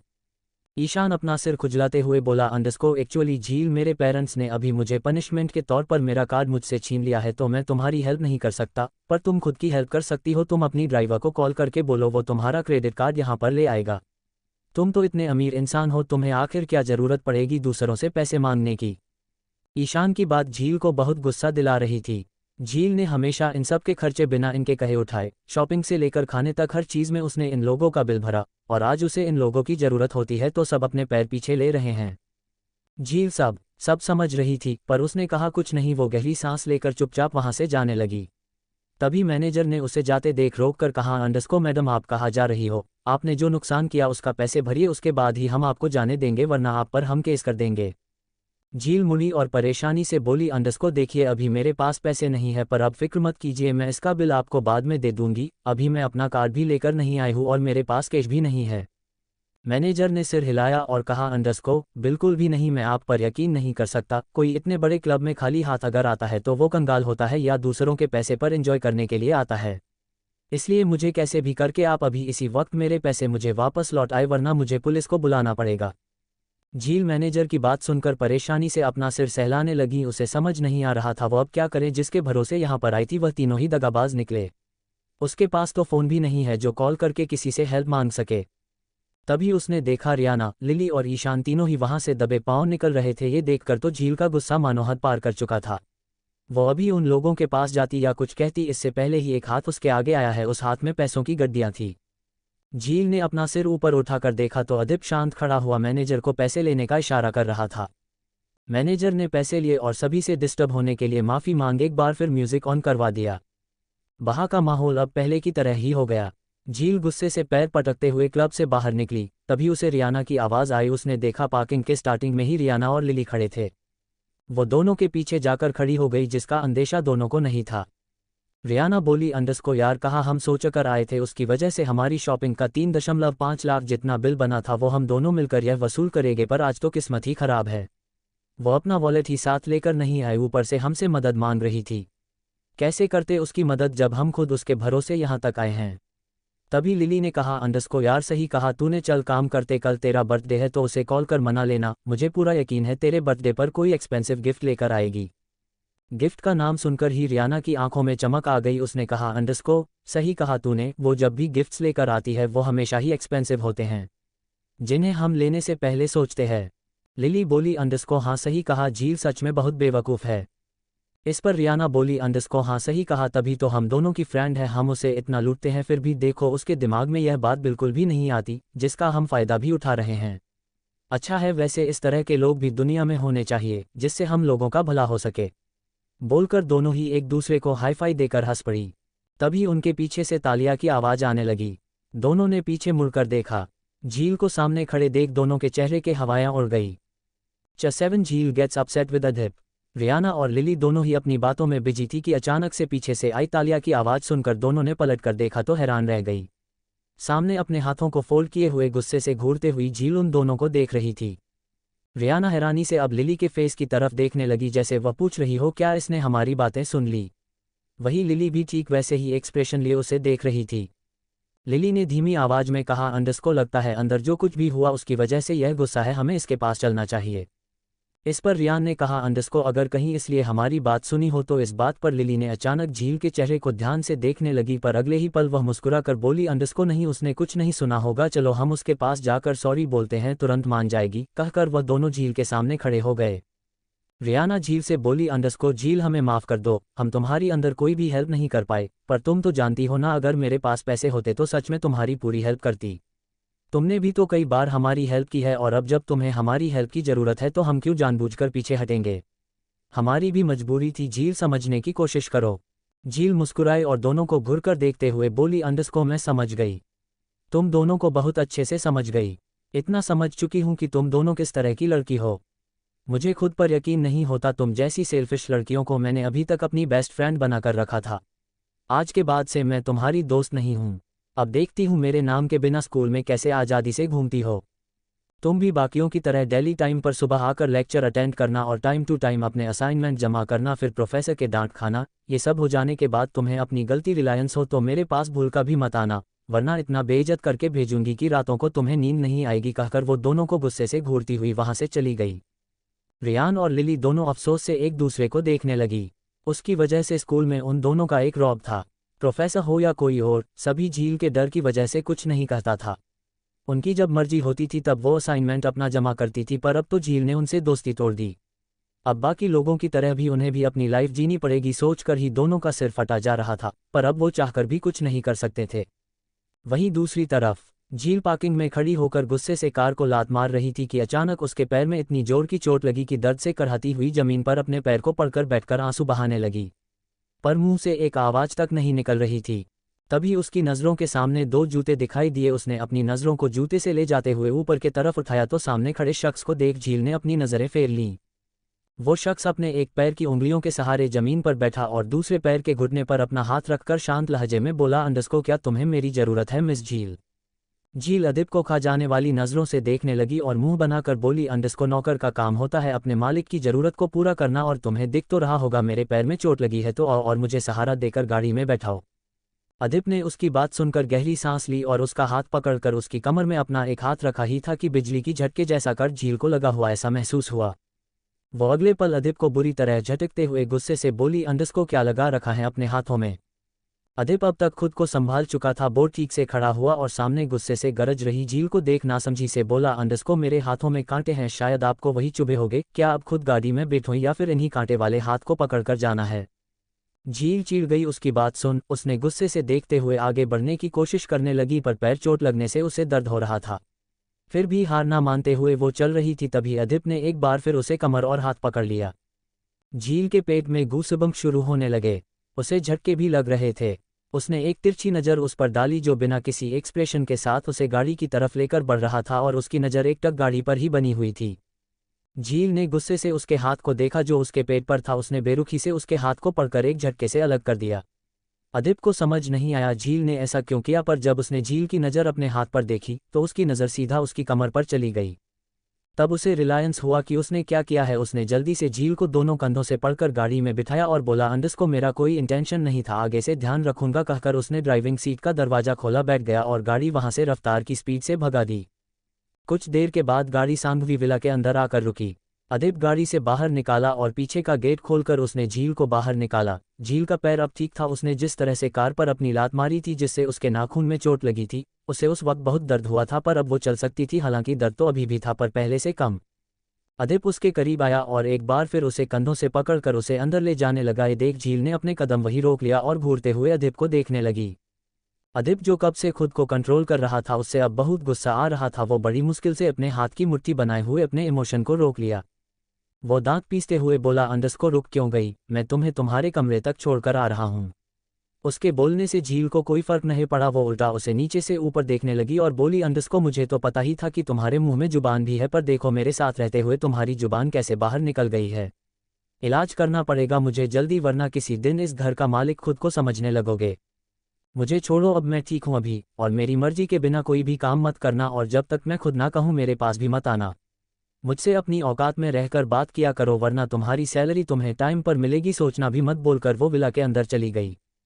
वहीं पीछे खड़ा अदिप उसे हैरत भरी नज़रों से देखने लगा। वो खुद से बोला, अंडस्को ये लड़की आखिर समझती क्या है खुद को, मुझे पैसों की धौंस दिखाती है, नौकर कहती हैं, सैलरी की धमकी देती है, किसी दिन मेरे बारे में पता चला शर्म के मारे धरती में समा जाएगी। कहते हुए वह भी विला के अंदर आया। राकेश जी जो हॉल में ही बैठे थे दोनों को अंदर आता देख बोले, अंडस्को बेबी जी खाना लगा दूं। उन्होंने अपनी बात खत्म करी थी तब तक झील उनसे दूर जा चुकी थी। उन्होंने पीछे खड़े अदिप को देखकर कहा, अंडस्को क्या मैं आपके लिए खाना लगा दूं। अदिप ने सिर ना में हिलाया और वहां से चला गया। सुबह के 7 बजे झील बिस्तर पर आराम से लेटी हुई सो रही थी। साइड में टेबल पर रखा अलार्म लगातार बज रहा था, पर उसके नींद में कोई भी फर्क नहीं पड़ रहा था। उसने पिलो को कान पर रखा हुआ था, तभी एक तेज पानी का फव्वारा उसके चेहरे पर गिरने लगा। बार बार बाढ़ आ गई, कोई बचाओ, जोर से चिल्लाती हुई झील गिरते पड़ते बेड से उठकर उससे दूर जाकर खड़ी हो गई और डरते हुए बेड की तरफ देखा तो सामने खड़े अदिप को देख झील हैरानी से उसे देखने लगी। उसके हाथों में इस वक्त पानी का पाइपलाइन था जिसमें से अभी भी लगातार पानी निकल रहा था।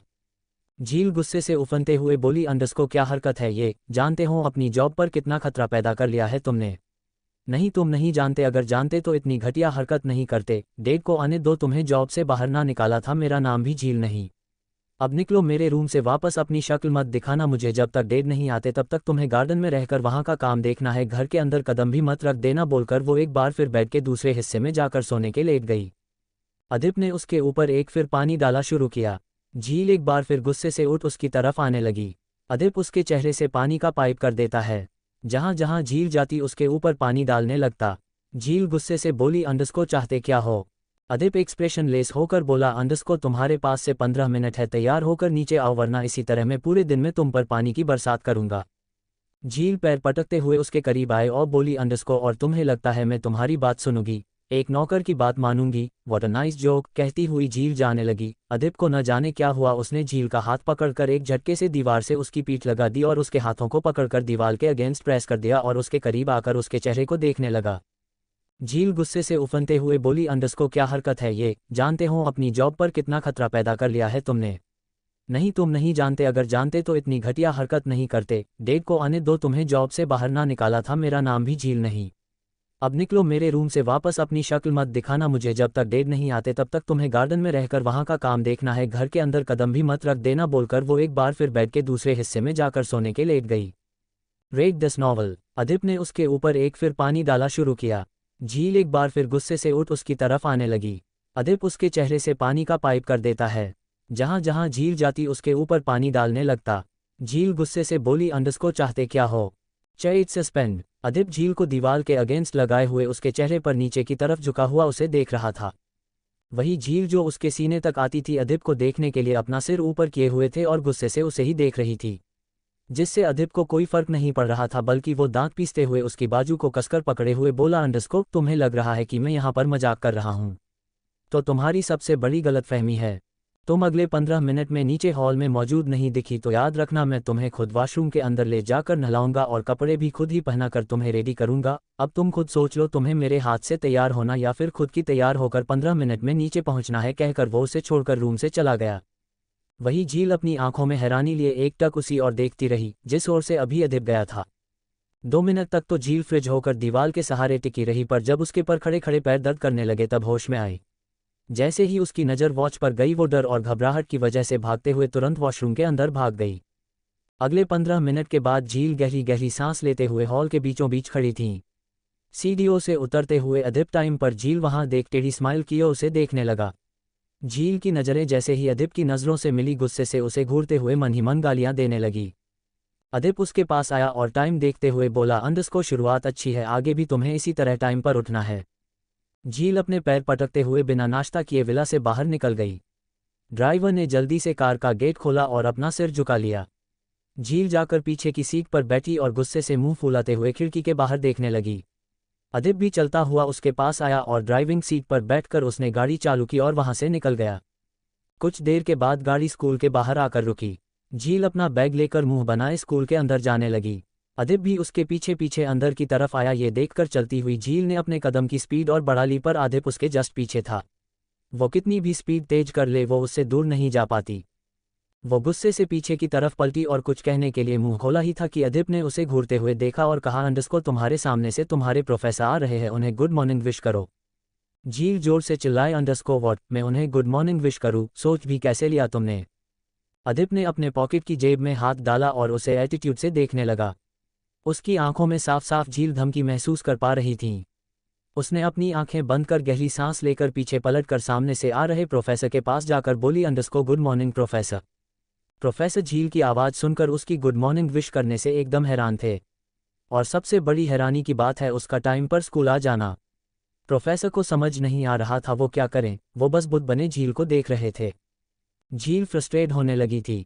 वो थोड़ा जोर से बोली, अंडरस्को आपको सुना नहीं दिया, मैंने आपको गुड मॉर्निंग विश किया। प्रोफेसर होश में आए और शर्मिंदा होते हुए जल्दी से बोले, अंडरस्को गुड मॉर्निंग कहते हुए उनकी जुबान लड़खड़ा रही थी।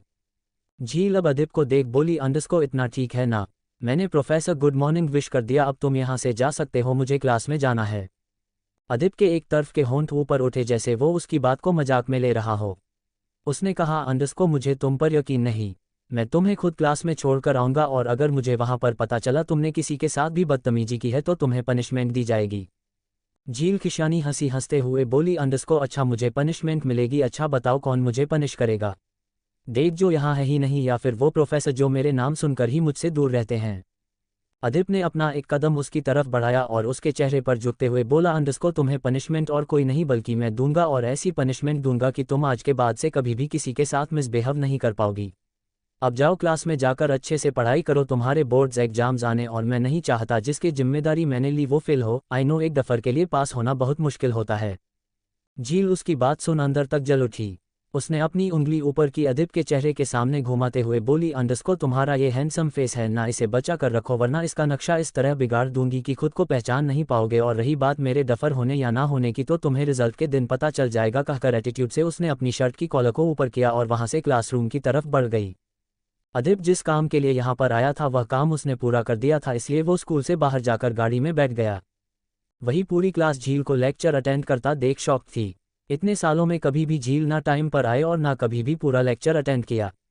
सब उसे किसी अजूबे की तरह देख रहे थे। सबको अपनी तरफ इस तरह की नज़रों से देखता देखकर बहुत गुस्सा आ रहा था, फिर भी खामोश किए अपने आप को शांत किए हुए बैठी थी। ऐसे ही एक के बाद दूसरा, दूसरे के बाद तीसरा लेक्चर भी खत्म हो चुका था। झील पूरी तरह ऊब चुकी थी। यहाँ बैठकर उसने उठी और चालू पीरियड में से निकलकर कैंटीन की तरफ अपने कदम बढ़ा दिए। प्रोफेसर के लिए ये कोई नई बात नहीं थी, उन्होंने बिना उस पर ध्यान दिए पढ़ाना जारी रखा। वो अभी आधे रास्ते तक की पहुंचती थी, उसके सामने खड़ा अधिक जो गुस्से से उसे ही देख रहा था। ये देख झील हैरान हो गई, आखिर वो स्कूल में क्या कर रहा था, अभी तक तो उसे स्कूल से चले जाना चाहिए था। उसे अब अदिब से डर भी लग रहा था, जिस तरह उसने आज खुद को उसके करीब किया था और उसको नहलाने की बात की थी, तब से झील उसे देखते हुए ना जाने क्यों डरने लगी थी। उसने अपने कदम पीछे लेना चाहा कि अदिब की सर्द आए, अंडस्को एक कदम भी पीछे मत लेना वरना मुझसे बुरा तुम्हारे लिए कोई नहीं होगा, कहकर उसके करीब पहुंच गया। झील उसके पास आ जाने से हकलाते हुए बोली, अंडस्को तुम यहाँ पर क्या कर रहे हो? इस तरह मेरे पास क्यों आ रहे हो? बात करनी है तो दूर से भी कर सकते हैं। अदिब ने उसकी बातों को इग्नोर किया और उसका हाथ पकड़कर उसे वापस क्लासरूम के बाहर छोड़ते हुए बोला, अंडस्को लेक्चर अभी तुम्हारे बाकी है, कंप्लीट करके बाहर आओ, मैं यहीं पर तुम्हारा इंतजार करूंगा, अगर यहाँ से भागने की कोशिश की तो फिर तैयार रहना, बोलकर वहां से चला गया। झील कुछ कह ना सकी, वो बस उसे जाते हुए देखते रही। मजबूरन उसे वापस से क्लास में आना पड़ा और 2 लेक्चर तक बैठना पड़ा। लेक्चर सारे खत्म होने के बाद वो सीधा पार्किंग में आए, जहां ड्राइवर पहले से कार लेकर खड़ा हुआ था। अदिब को वहां पर ना देख, ड्राइवर को उसकी जगह देख उसकी बोनें आपस में जुड़ गई। वो ड्राइवर के पास आकर बोली, अंडस्को वह बॉडीगार्ड कहाँ पर है? ड्राइवर ने अपना सिर झुकाया और कहा, अंडस्को सर को कुछ काम था इसलिए ये से जा चुके हैं। उन्होंने कहा कि मैं आपको सेफली घर पहुंचा दूं, आए मैडम बैठिए, बोलकर उसने पिछली गेट का दरवाजा खोल दिया। झील सीट पर अपना बैग को लगभग फेंकते हुए उसमें जा बैठी। ड्राइवर ड्राइविंग सीट पर बैठकर कार को जैसे ही चालू करने को हुआ, पीछे का दरवाजा किसी ने अचानक खोलकर झील हाथ पकड़कर उसे बाहर निकाल दिया। झील सीट पर बैठी हुए अपने फ़ोन में बिजी थी, उसका सिर भी नीचे था जिसकी वजह से वह देख नहीं पाई उसके पास भी कोई आ रहा है। इसी हड़बड़ी में झील का फ़ोन उसके हाथ से छूटकर सीट के नीचे गिर गया। जब वो कार के बाहर आकर खड़ी हुई तो सामने खड़ी रियाना को देख झील की आंखें गुस्से से लाल हो गई। रियाना उसके एक्सप्रेशन को नज़रअंदाज करते हुए बोली, अंडस्को तुम हमसे बिना मिले कैसे जा सकती हो? मना हमसे गलती हुई है पर इतनी बड़ी गलती नहीं हुई जिनकी सजा पर तुम हमारी फ्रेंडशिप तोड़ रही हो। झील ने अपने हाथ पर रियाना की पकड़ को और भी टाइट होते महसूस कर उसके हाथ को पकड़कर उसकी कलाई का प्रेशर बनाते हुए बोली, अंडस्को मेरा हाथ छोड़ो। रियाना जिद करते हुए बोली, अंडस्को नहीं, मैं तुम्हारा हाथ बिना तुम्हारी माफ़ी मिले नहीं छोड़ूंगी, पहले तुम कहो कि हम पहले की तरह फ्रेंड है तभी मैं तुम्हारा हाथ छोड़ेगी वरना मैं तुम्हारा हाथ इसी तरह पकड़कर रखूंगी, कहकर वो मुस्कुराने लगी। अचानक रियाना के दर्द भरी चीख निकल गई। झील उसकी कराह सुन तुरंत उसकी कलाई को छोड़ देती हैं। रियाना जमीन पर बैठ अपने हाथ को पकड़कर रोने लगी। ये देख पास में खड़ी लिली गुस्से से झील के पास आकर उसके कंधे को हिलाते हुए बोली, अंडस्को तुम्हारा दिमाग खराब है क्या? तुम इस तरह की हरकत कैसे कर सकती हो? अगर उसकी हाथ की हड्डी टूटी तो तुम जानती हो वो अपने एग्जाम भी नहीं दे पाएगी, कुछ दिनों बाद बोर्ड एग्जाम है, तुम क्या चाहती कि वो फेल हो जाए? इसलिए ये सब किया ना? दोनों के इतने शोरगुल से आसपास के स्टूडेंट की भीड़ जमा हो गई थी, लोग उन दोनों को किसी तमाशे की तरह देख रहे थे। ये देख झील को बहुत ही शर्मिंदगी महसूस हो रही थी। उसने लिली को इग्नोर किया और जैसे ही गाड़ी में बैठने के लिए उसने गेट खोला ही था कि लिली उसका हाथ पकड़कर अपनी तरफ घुमाया और बोली, अंडस्को मेरी बात का जवाब दो, क्या तुम चाहती हो रियाना बोर्ड के एग्जाम में पेपर ना दे और फेल हो जाए, इसलिए तुमने उसकी कलाई को मरोड़ा ना? झील रियाना को हैरानी से देख रही थी क्योंकि उसने रियाना का हाथ इतनी जोर से नहीं पकड़ा था कि उसके हड्डी टूट जाएं, उसने बस हल्का सा दवा बनाया था जिससे उसकी हाथ के पकड़ उसके हाथ से ढीली हो जाए, पर यहाँ तो दोनों को इतना ड्रामा कर रहे थे जैसे सच में कि रियाना की हड्डी टूट गई हो। आसपास खड़े स्टूडेंट की भीड़ ने जैसे ही ने लिली की बातें सुनी वह सब घूरते हुए झील को देखने लगे। सब पहले से झील का नेचर जानते थे, वो हमसे झगड़ा करने वाली लड़कियों में से रही है और आज भी लोगों को यही लगा कि सच में रियाना की कलाई को झील ने ही बेदर्दी से मरोड़ा है। सब खड़े उसे नफरत और घिन भरी नजरों से देख रहे थे। झील से ये सब और बर्दाश्त नहीं हो रहा था। उसने गुस्से से रियाना को देखकर लिली से कहा, अंडस्को अगर तुम दोनों ने ये ड्रामा बंद नहीं किया तो तुम दोनों को छोड़ूंगी नहीं। तभी कुछ स्टूडेंट झील पर चिल्लाते हुए बोले, अंडस्को तुम सच में बहुत बुरी लड़की हो जो अपने ही बेस्ट फ्रेंड का हाथ इस तरह मरोड़ती है। ये जानते हुए कि कुछ दिन के बाद हम सब की बोर्ड एग्जाम है, तुम इतनी मतलबी इतनी निर्दय कैसे हो सकती हो? एक लड़के की आवाज़ को सुन बाकियों के स्टूडेंट भी झील को सुलाने लगे। कुछ लोगों ने तो ये खबर प्रिंसिपल तक पहुंचा दी थी। प्रिंसिपल जैसे वहां पर पहुंचे इतनी भीड़ को देख सभी को वहां से जाने के लिए कह दिया। स्टूडेंट सभी वहां से अब जा चुके थे। प्रिंसिपल ने तीनों को अपने कैबिन में बुलाया, जिसे सुन झील बोली, अंडस्को सर इससे मेरी कोई गलती नहीं थी, यह सब कुछ रियाना का किया धारा हुआ है। तभी प्रिंसिपल के गुस्से वाली आवाज़ आई, तुम एकदम शांत रहो, तुम कैसी हो मैं बहुत अच्छी तरह से जानता हूँ, किसी को भी नुकसान पहुँचने से पहले एक बार भी नहीं सोचती और इस बार भी तुमने वही किया और इसकी सजा में जरूर मिलेगी, इस बार तुम्हें कोई भी नहीं बचा सकता। प्रिंसिपल भी दोनों को केबिन में आने के बोलकर वह से चले गए। कुछ देर की बाद प्रिंसिपल सर अपने चेयर पर बैठे हुए थे, उनके सामने वो बैठे थे और उसके पास में ही अदिब गुस्सा से झील को घूरते हुए खड़ा था। रियाना और लिली जो कि हॉस्टल में रहती थी, उनके पेरेंट्स यहाँ नहीं थे, इसलिए वह दोनों ही एक दूसरे को हाथ पकड़कर वहां पर खड़ी थी। प्रिंसिपल ने अदीप को देखकर कहा, अंडरस्को देखिए मिस्टर अदीप, हमें अब एक्शन लेना ही होगा। इस बार झील ने बहुत बड़ी गलती की है, ये जानती हुए कि स्टूडेंट की पूरी लाइफ उस पेपर पर डिपेंड करती है, फिर भी उन्होंने ऐसी हरकत की, इसके लिए मैं उन्हें स्कूल से सस्पेंड करता हूँ। झील शॉक्ड एक्सप्रेशन के साथ प्रिंसिपल को देख रही थी। वो बोलना बहुत कुछ चाह रही थी, बट वो खामोश ना जाने क्यों रही। प्रिंसिपल ने आगे कहा, अंडरस्को एग्जाम दे सकती है पर उन्हें बाकी दिनों स्कूल आने की ज़रूरत नहीं है, वह घर पर रहकर पढ़ाई कर सकती हैं। झीलों की आंखों में कोई भी इमोशन नहीं थे, वो अपनी मुट्ठियों को बांधे हुए एक टक को जमीन को घूर रही थी। प्रिंसिपल अपनी बात खत्म कर वहां से चले गए। रियाना और लिली दोनों ही झील को देखकर मुस्कुराते हुए तुरंत वहां से निकल गया। अब वहां सिर्फ झील और अदीप खड़े हुए थे। चनाइन बच्ची ऊपर से हटो। सांघवी विला के बाहर गाड़ी आकर रुकी, जिसमें से अदीप बाहर निकल झील के बाहर आने के लिए दूसरी तरफ का गेट खोलता है। झील बिना कुछ कहे बाहर आए और सीधा अपने रूम में चली गई। अदीप खामोशी से उसे जाता देख रहा था। पूरा दिन सभी का शांति से गुजरा, ना इस बीच झील की आवाज आए और ना किसी सर्वेंट को डांट पड़ी। रात का वक्त, अदीप शॉवर लेकर रूम में आया और क्लोजेट से कपड़े निकाले, तभी अचानक पूरे विला की लाइट बंद हो गई। अदीप की शांत आंखें अचानक गंभीर हो गई। उसने तुरंत हाथ में जो भी शर्ट आई उसने पहनी और पेंट पहनकर वो रूम से बाहर आकर सीधा झील की कमरे की तरफ बढ़ गया। रूम का गेट अंदर से बंद था। उसने गहरी सांस ली और अगले पल ही उसने गेट पर जोर से नॉक करने लगा। अंदर से कोई भी रिस्पांस नहीं आया। वह तुरंत भागते हुए नीचे आया, जहां पहले से ही सर्वेंट मौजूद थे और वो हॉल में कैंडल्स जला रहे थे। अदीप ने सामने खड़े राकेश जी से कहा, अंडरस्को मुझे मिस झील के रूम की डुप्लीकेट चाबी चाहिए। राकेश जी थोड़ा हैरानी से उसे देखने लगे, पर मामले की गंभीरता को समझते हुए उन्होंने जल्दी से चाबी लाकर अदीप को थमा दी। अदीप तुरंत झील के रूम के बाहर आकर जल्दी से गेट को अनलॉक किया और अंदर आया। उसने अपने मोबाइल की फ्लैशलाइट ऑन करके रूम की चारों तरफ देखा। रूम में बेहद शांति थी, झील का कहीं नमो निशान नहीं था। तभी बालकनी से आई एक हल्की आवाज को सुन अदीप के कदम उस और बढ़ गए। अदीप बालकनी में जाकर नीचे की तरफ देखता है। झील उसे बाउंड्री पार करते हुए नजर आ रही थी। उसके एक हाथ में सैंडल थे और कंधे पर पर्स, शॉर्ट ड्रेस पहने हुए वो किसी पार्टी के लिए तैयार हुई हो ऐसा लग रहा था। अचानक अदीप की आंखें गुस्से से भर उठी। वो तुरंत बालकनी से कूदकर नीचे पहुंचा और बाउंड्री झील के क्रॉस करने से पहले ही उसने उसका हाथ पकड़कर उसे विला के अंदर ले जाने लगा। झील गुस्से से उसके हाथ को झटक कर उसने जैसे ही उसके गाल पर तमाचा मारने के लिए अपना हाथ उठाया ही था कि अदीप ने गुस्से से उसके हाथ को पकड़कर उसकी पीठ के पीछे लगा दिया और बेहद सर्द लहजे में बोला, अंडरस्को अपनी हद में रहना सीखो, वरना ये हाथ को तोड़ने में मुझे एक सेकंड नहीं लगेगा। तुम पहले इंसान हो जिसने मुझ पर हाथ उठाने की कोशिश की है। तुम्हारी जगह अगर अभी इसी वक्त मेरे सामने कोई और होता तो कसम है मुझे भगवान की उसके दर्शन अगले पल मौत से कर देता। अदीप की तेज पकड़ से झील के हाथों में पैर दर्द होने लगा था। वह आंखों में आंसू लिए धमकी भरे अंदाज में बोली, अंडरस्को मेरा हाथ छोड़ो वरना तुम्हें जान से मार दूंगी। अदीप ने उसका हाथ छोड़ वो लड़खड़ाते हुए जमीन पर गिरती उससे पहले ही अदीप ने उसका हाथ पकड़कर उसे अपने सामने खड़ा किया और कहा, अंडरस्को खुद को संभालना सीखो, उसके बाद कुछ और करने की बात कहना।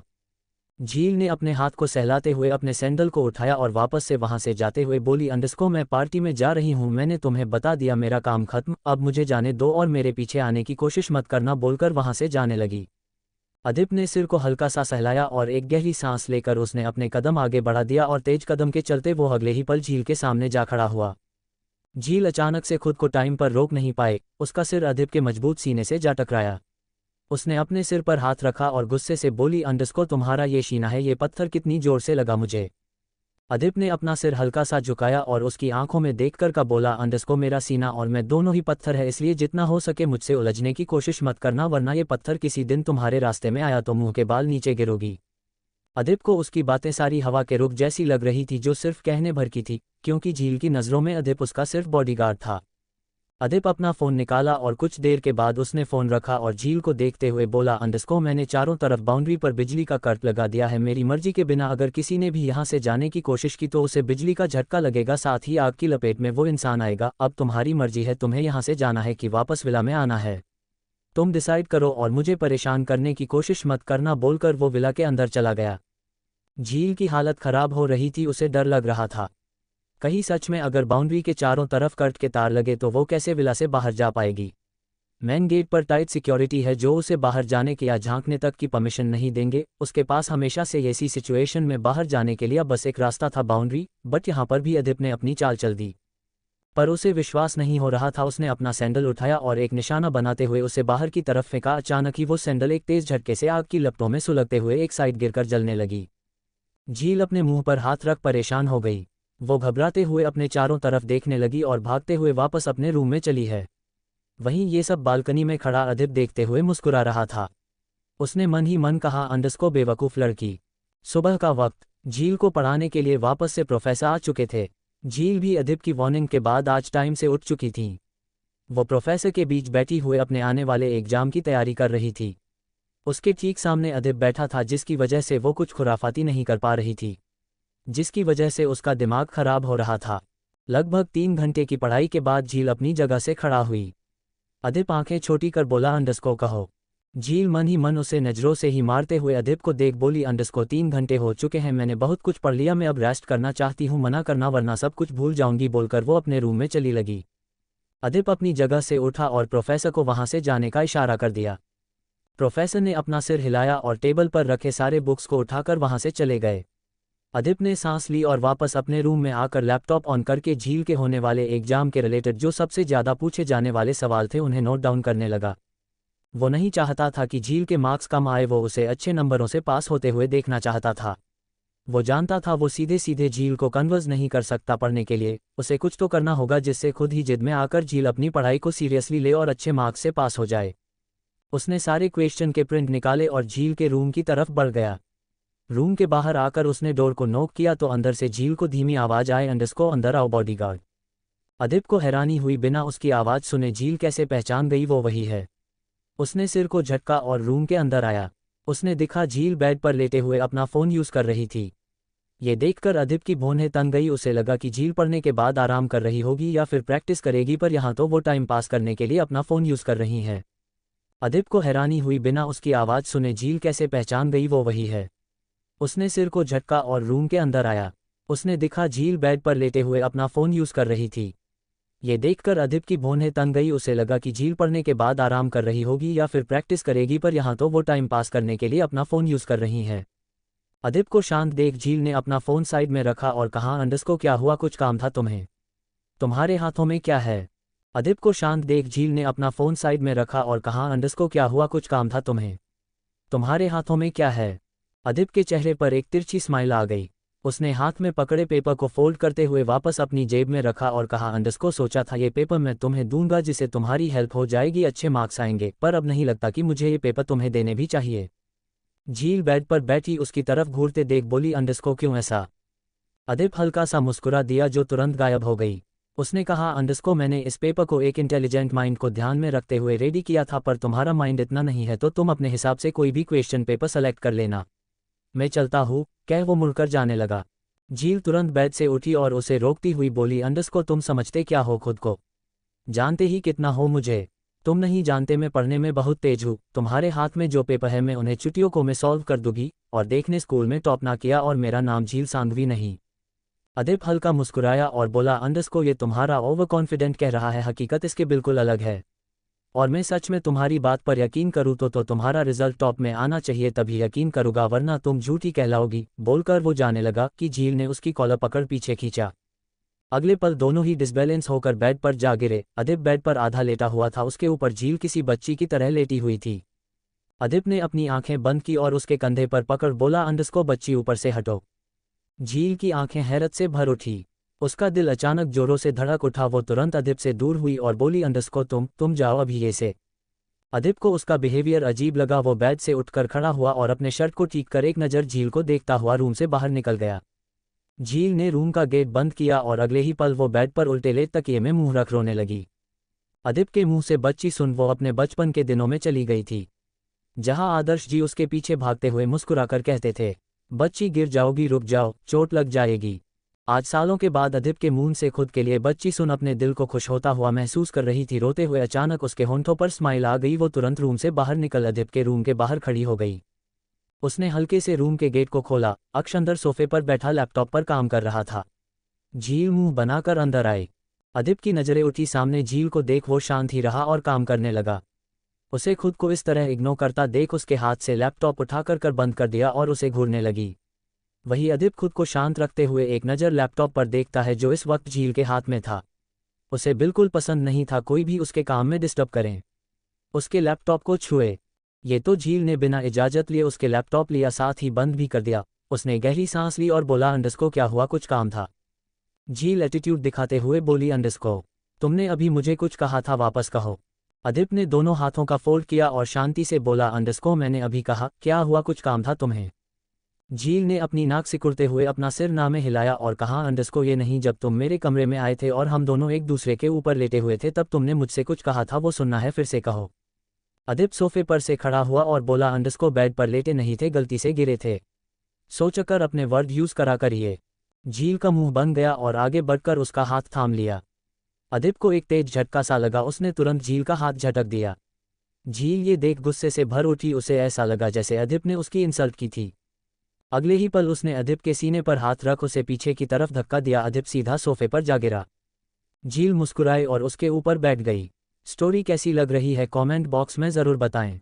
53 लाइक्स, 5 कमेंट्स, 0 शेयर्स। झील की आवाज़ बहुत धीमी थी जो उस लड़के को साफ साफ सुनाई दे रही थी। उस लड़के ने मुस्कुराते हुए झील के बालों को अपने मुट्ठी में कसकर पकड़ और कहा अंडरस्को, अच्छा तुझे हम गंदे लग रहा है, चल बेटा कोई नहीं, तुझे दिखाता हूं कि मैं कितना गंदा हूं। कहकर उसने झील का टॉप पकड़ा और एक झटके से उसे निकाल फेंका। झील ने अपने हाथ अपने सीने पर रख लिए। इस वक्त वो सिर्फ इनमें थी। झील अपने होश में बिल्कुल भी नहीं थी। उसे सब चीजें चार नजर आ रही थी। उसके शरीर में मानो जैसे कोई शक्ति बची ना हो। उसका दिमाग सुन्न पड़ चुका था, फिर भी वो उस लड़के को खुद से दूर करने की कोशिश कर रही थी। पर उसका दूर होना है ना होना एक बराबर जैसा ही था। वो उसकी पकड़ से नहीं निकल पा रही थी। उसके शरीर में एक डर की लहर दौड़ पड़ी और आंखों में अंशुओं को सैलाब। उस लड़के ने एक बार फिर उसके बालों को अपने मुट्ठी में कसकर पकड़ा और उसके चेहरे को अपने चेहरे के पास लाकर उसके होठों पर अपने होंठ रखे ही थे कि एक झटके से गाड़ी रुकी। ये सब इतनी जल्दी हुआ कि पीछे बैठा लड़का खुद को संभाल नहीं पाया और एक तेज झटका उसे लगा।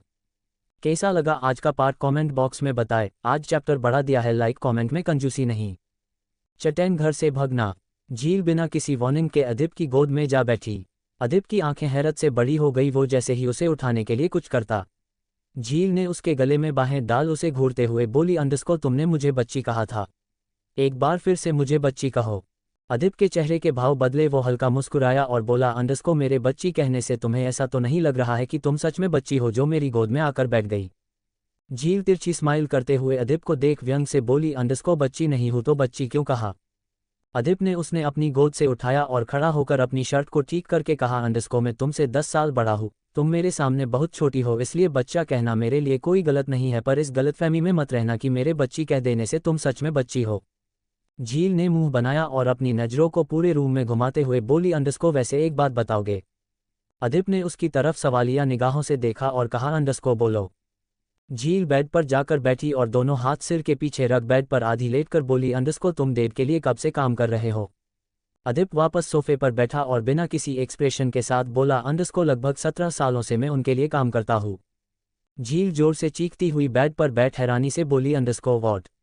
इतने सालों से मतलब मेरा जन्म हुआ होगा तब से? तुम तो काफी छोटे रहे होगे, तुम्हारे पेरेंट्स कैसे थे यार, तुम्हें इतने कम उम्र में काम करने के लिए भेज दिया? अदिप गहरी नजरों से उसे देखने लगा, जिससे झील अपनी नज़र चुराते हुए दूसरी तरफ देखने लगी। अदिप उठा और सर्द लहजे में कहा अंडरस्को, तुम जा सकती हो मिस झील, जाकर अपने एग्जाम्स की तैयारी करो, कुछ समझ ना आए तुम मुझसे कहना, मैं तुम्हें समझा दूंगा। झील उसकी तरफ बढ़ी और क्रॉस करके बोर्डरोब खोल गहरी नजरों से देखने लगी। तभी अदिप ने उसका हाथ पकड़ गुस्से से कहा अंडरस्को, शर्म है या नहीं किसी लड़के के पर्सनल बोर्डरोब को ओपन करते हुए? झील ने तुरंत अपना हाथ हटा दिया और बोली, तुम्हें इस घर में रहने के लिए बाकी गार्ड से अलग रूम दिया गया है, इतने ऐसो आराम दिए गए हैं, इसका एहसान मानो, अपने नखरे मत दिखाओ। कहकर उसने अपना हाथ पीछे किया। उसके चेहरे पर ना दिखने लगी चालाकी से भरी एक्सप्रेशन थे। अदिप और कुछ कहता इससे पहले ही झील एटीट्यूड दे देख रूम से बाहर आ गई। उसने अपना सिर ऊपर उठाया, उसके होठों पर तिरछी स्माइल थी। उसने अपना हाथ आगे किया, उसमें अदिप का फोन और उसके कार्ड थे।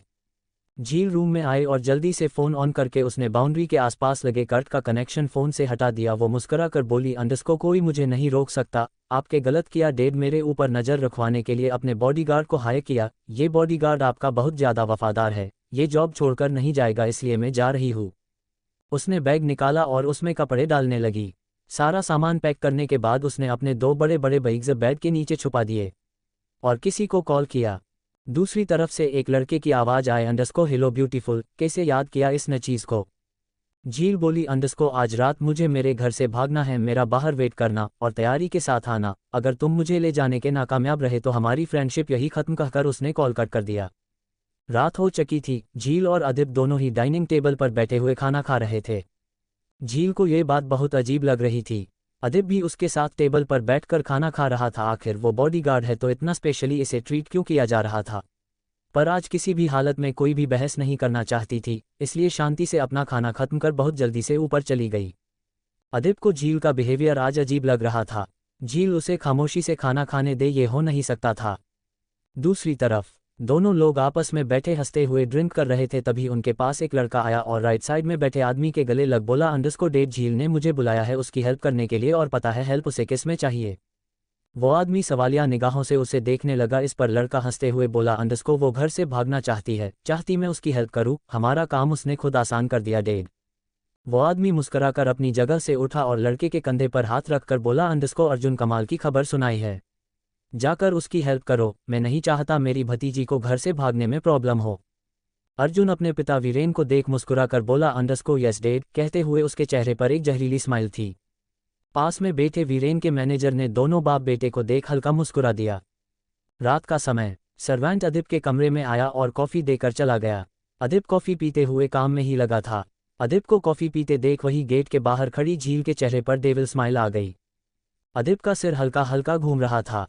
उसने काम बंद किया और बेड पर आकर लेट गया। देर रात झील बालकनी में खड़ी बाहर की तरफ देख रही थी। उसे बाहर कार का सिग्नल मिला, जिसे देख वो रूम में पहुंची, अपने दोनों बाइक्स को बेड के नीचे से निकाला और बिना किसी की नज़रों में आए हुए गार्डन एरिया में आई। गार्ड की नज़रों से बचती हुई झील बाउंड्री के पास पहुंची। तभी अर्जुन की धीमी आवाज़ आए, झील अपना सामान मुझे दो। झील ने बाइक्स को उठाकर बाउंड्री पर रखा, जिसे अर्जुन ने संभालते हुए दूसरी साइड में रखा। झील धीरे से बाउंड्री को क्रॉस करके अर्जुन के सहारे से नीचे कूद गई और चुपके से बिना किसी के नज़रों में आए हुए गाड़ी में बैठ वहां से निकल गई। वही इन सब से बेखबर अदिब रूम में सो रहा था। अर्जुन मुस्कुराकर बोला, तुम्हारा वो हैंडसम बॉडीगार्ड नहीं आया आज तुम्हारे पास। झील बोरियत से बोली, ओ प्लीज़ अर्जुन उसका जिक्र भी मत करो, कितना परेशान करके रख दिया था मुझे, मेरा पार्टी जाने पर रोक लगा दिया, सुबह जल्दी उठना, प्रोफेसर के बोरिंग लेक्चर सुनना, कैंटीन में ना जाना, ओ गॉड में परेशान हो गई थी। 2 दिन और उसकी नज़रों में कैद रहती तो सच में पागल हो जाती।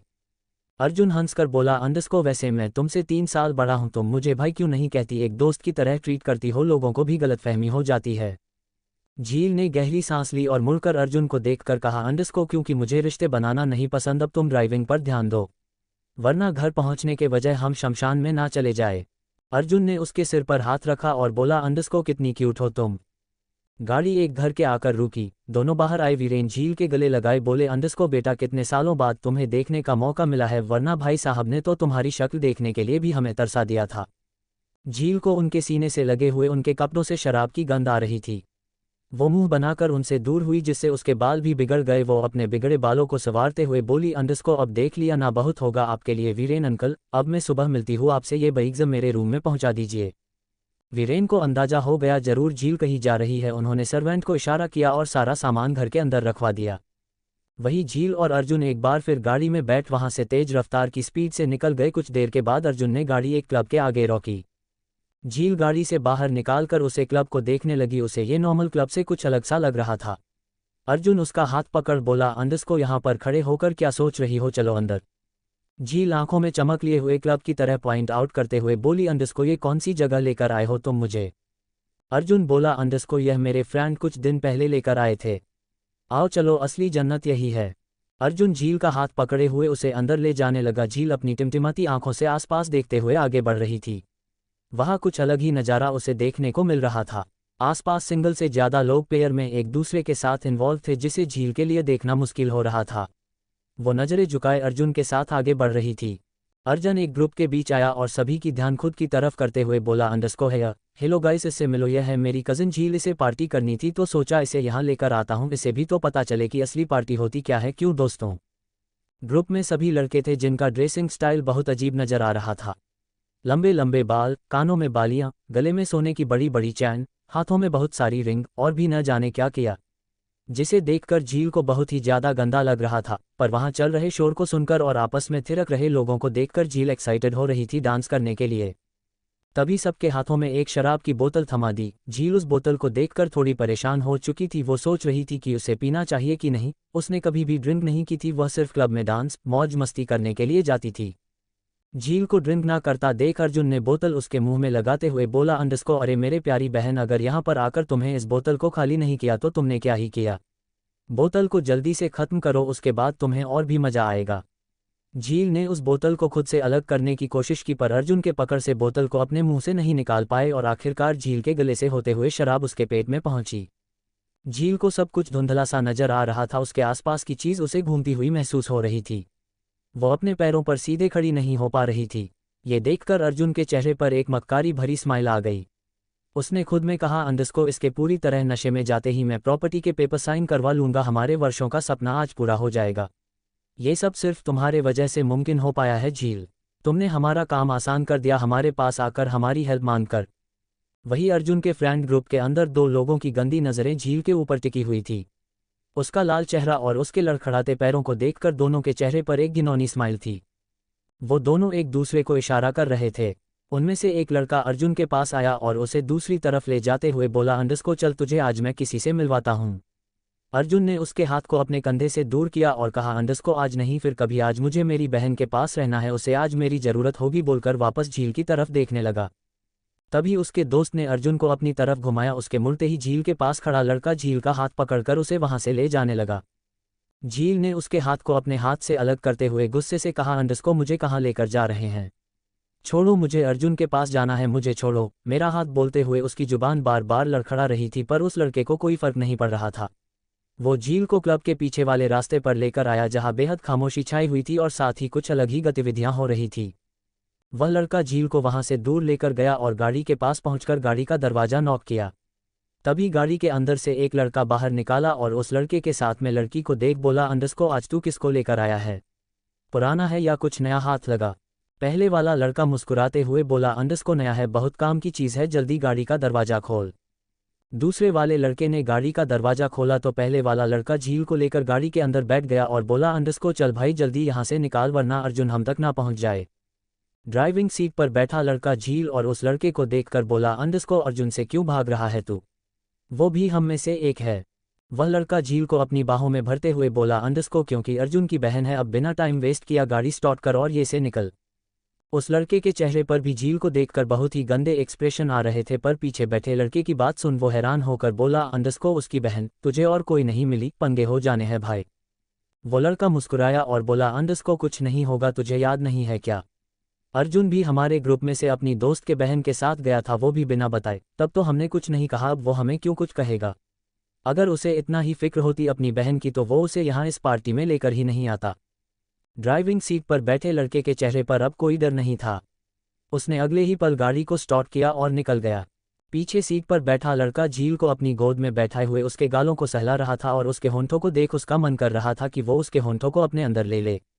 वो उसके चेहरे पर झुका और जैसे ही उसके होठों पर अपने होंठ रखने को हुआ कि झील ने अपना चेहरा पीछे कर लिया और गुस्से से उसके मुंह पर मुक्का मारते हुए बोली अंडस्को कौन हो तुम, मुझे छोड़ दो वरना मैं तुम्हें नहीं छोड़ूंगी, मुझे जाने दो, मुझे घर जाना है, तुम दोनों बहुत गंदे हो, बहुत गंदे लोग, जिंदा।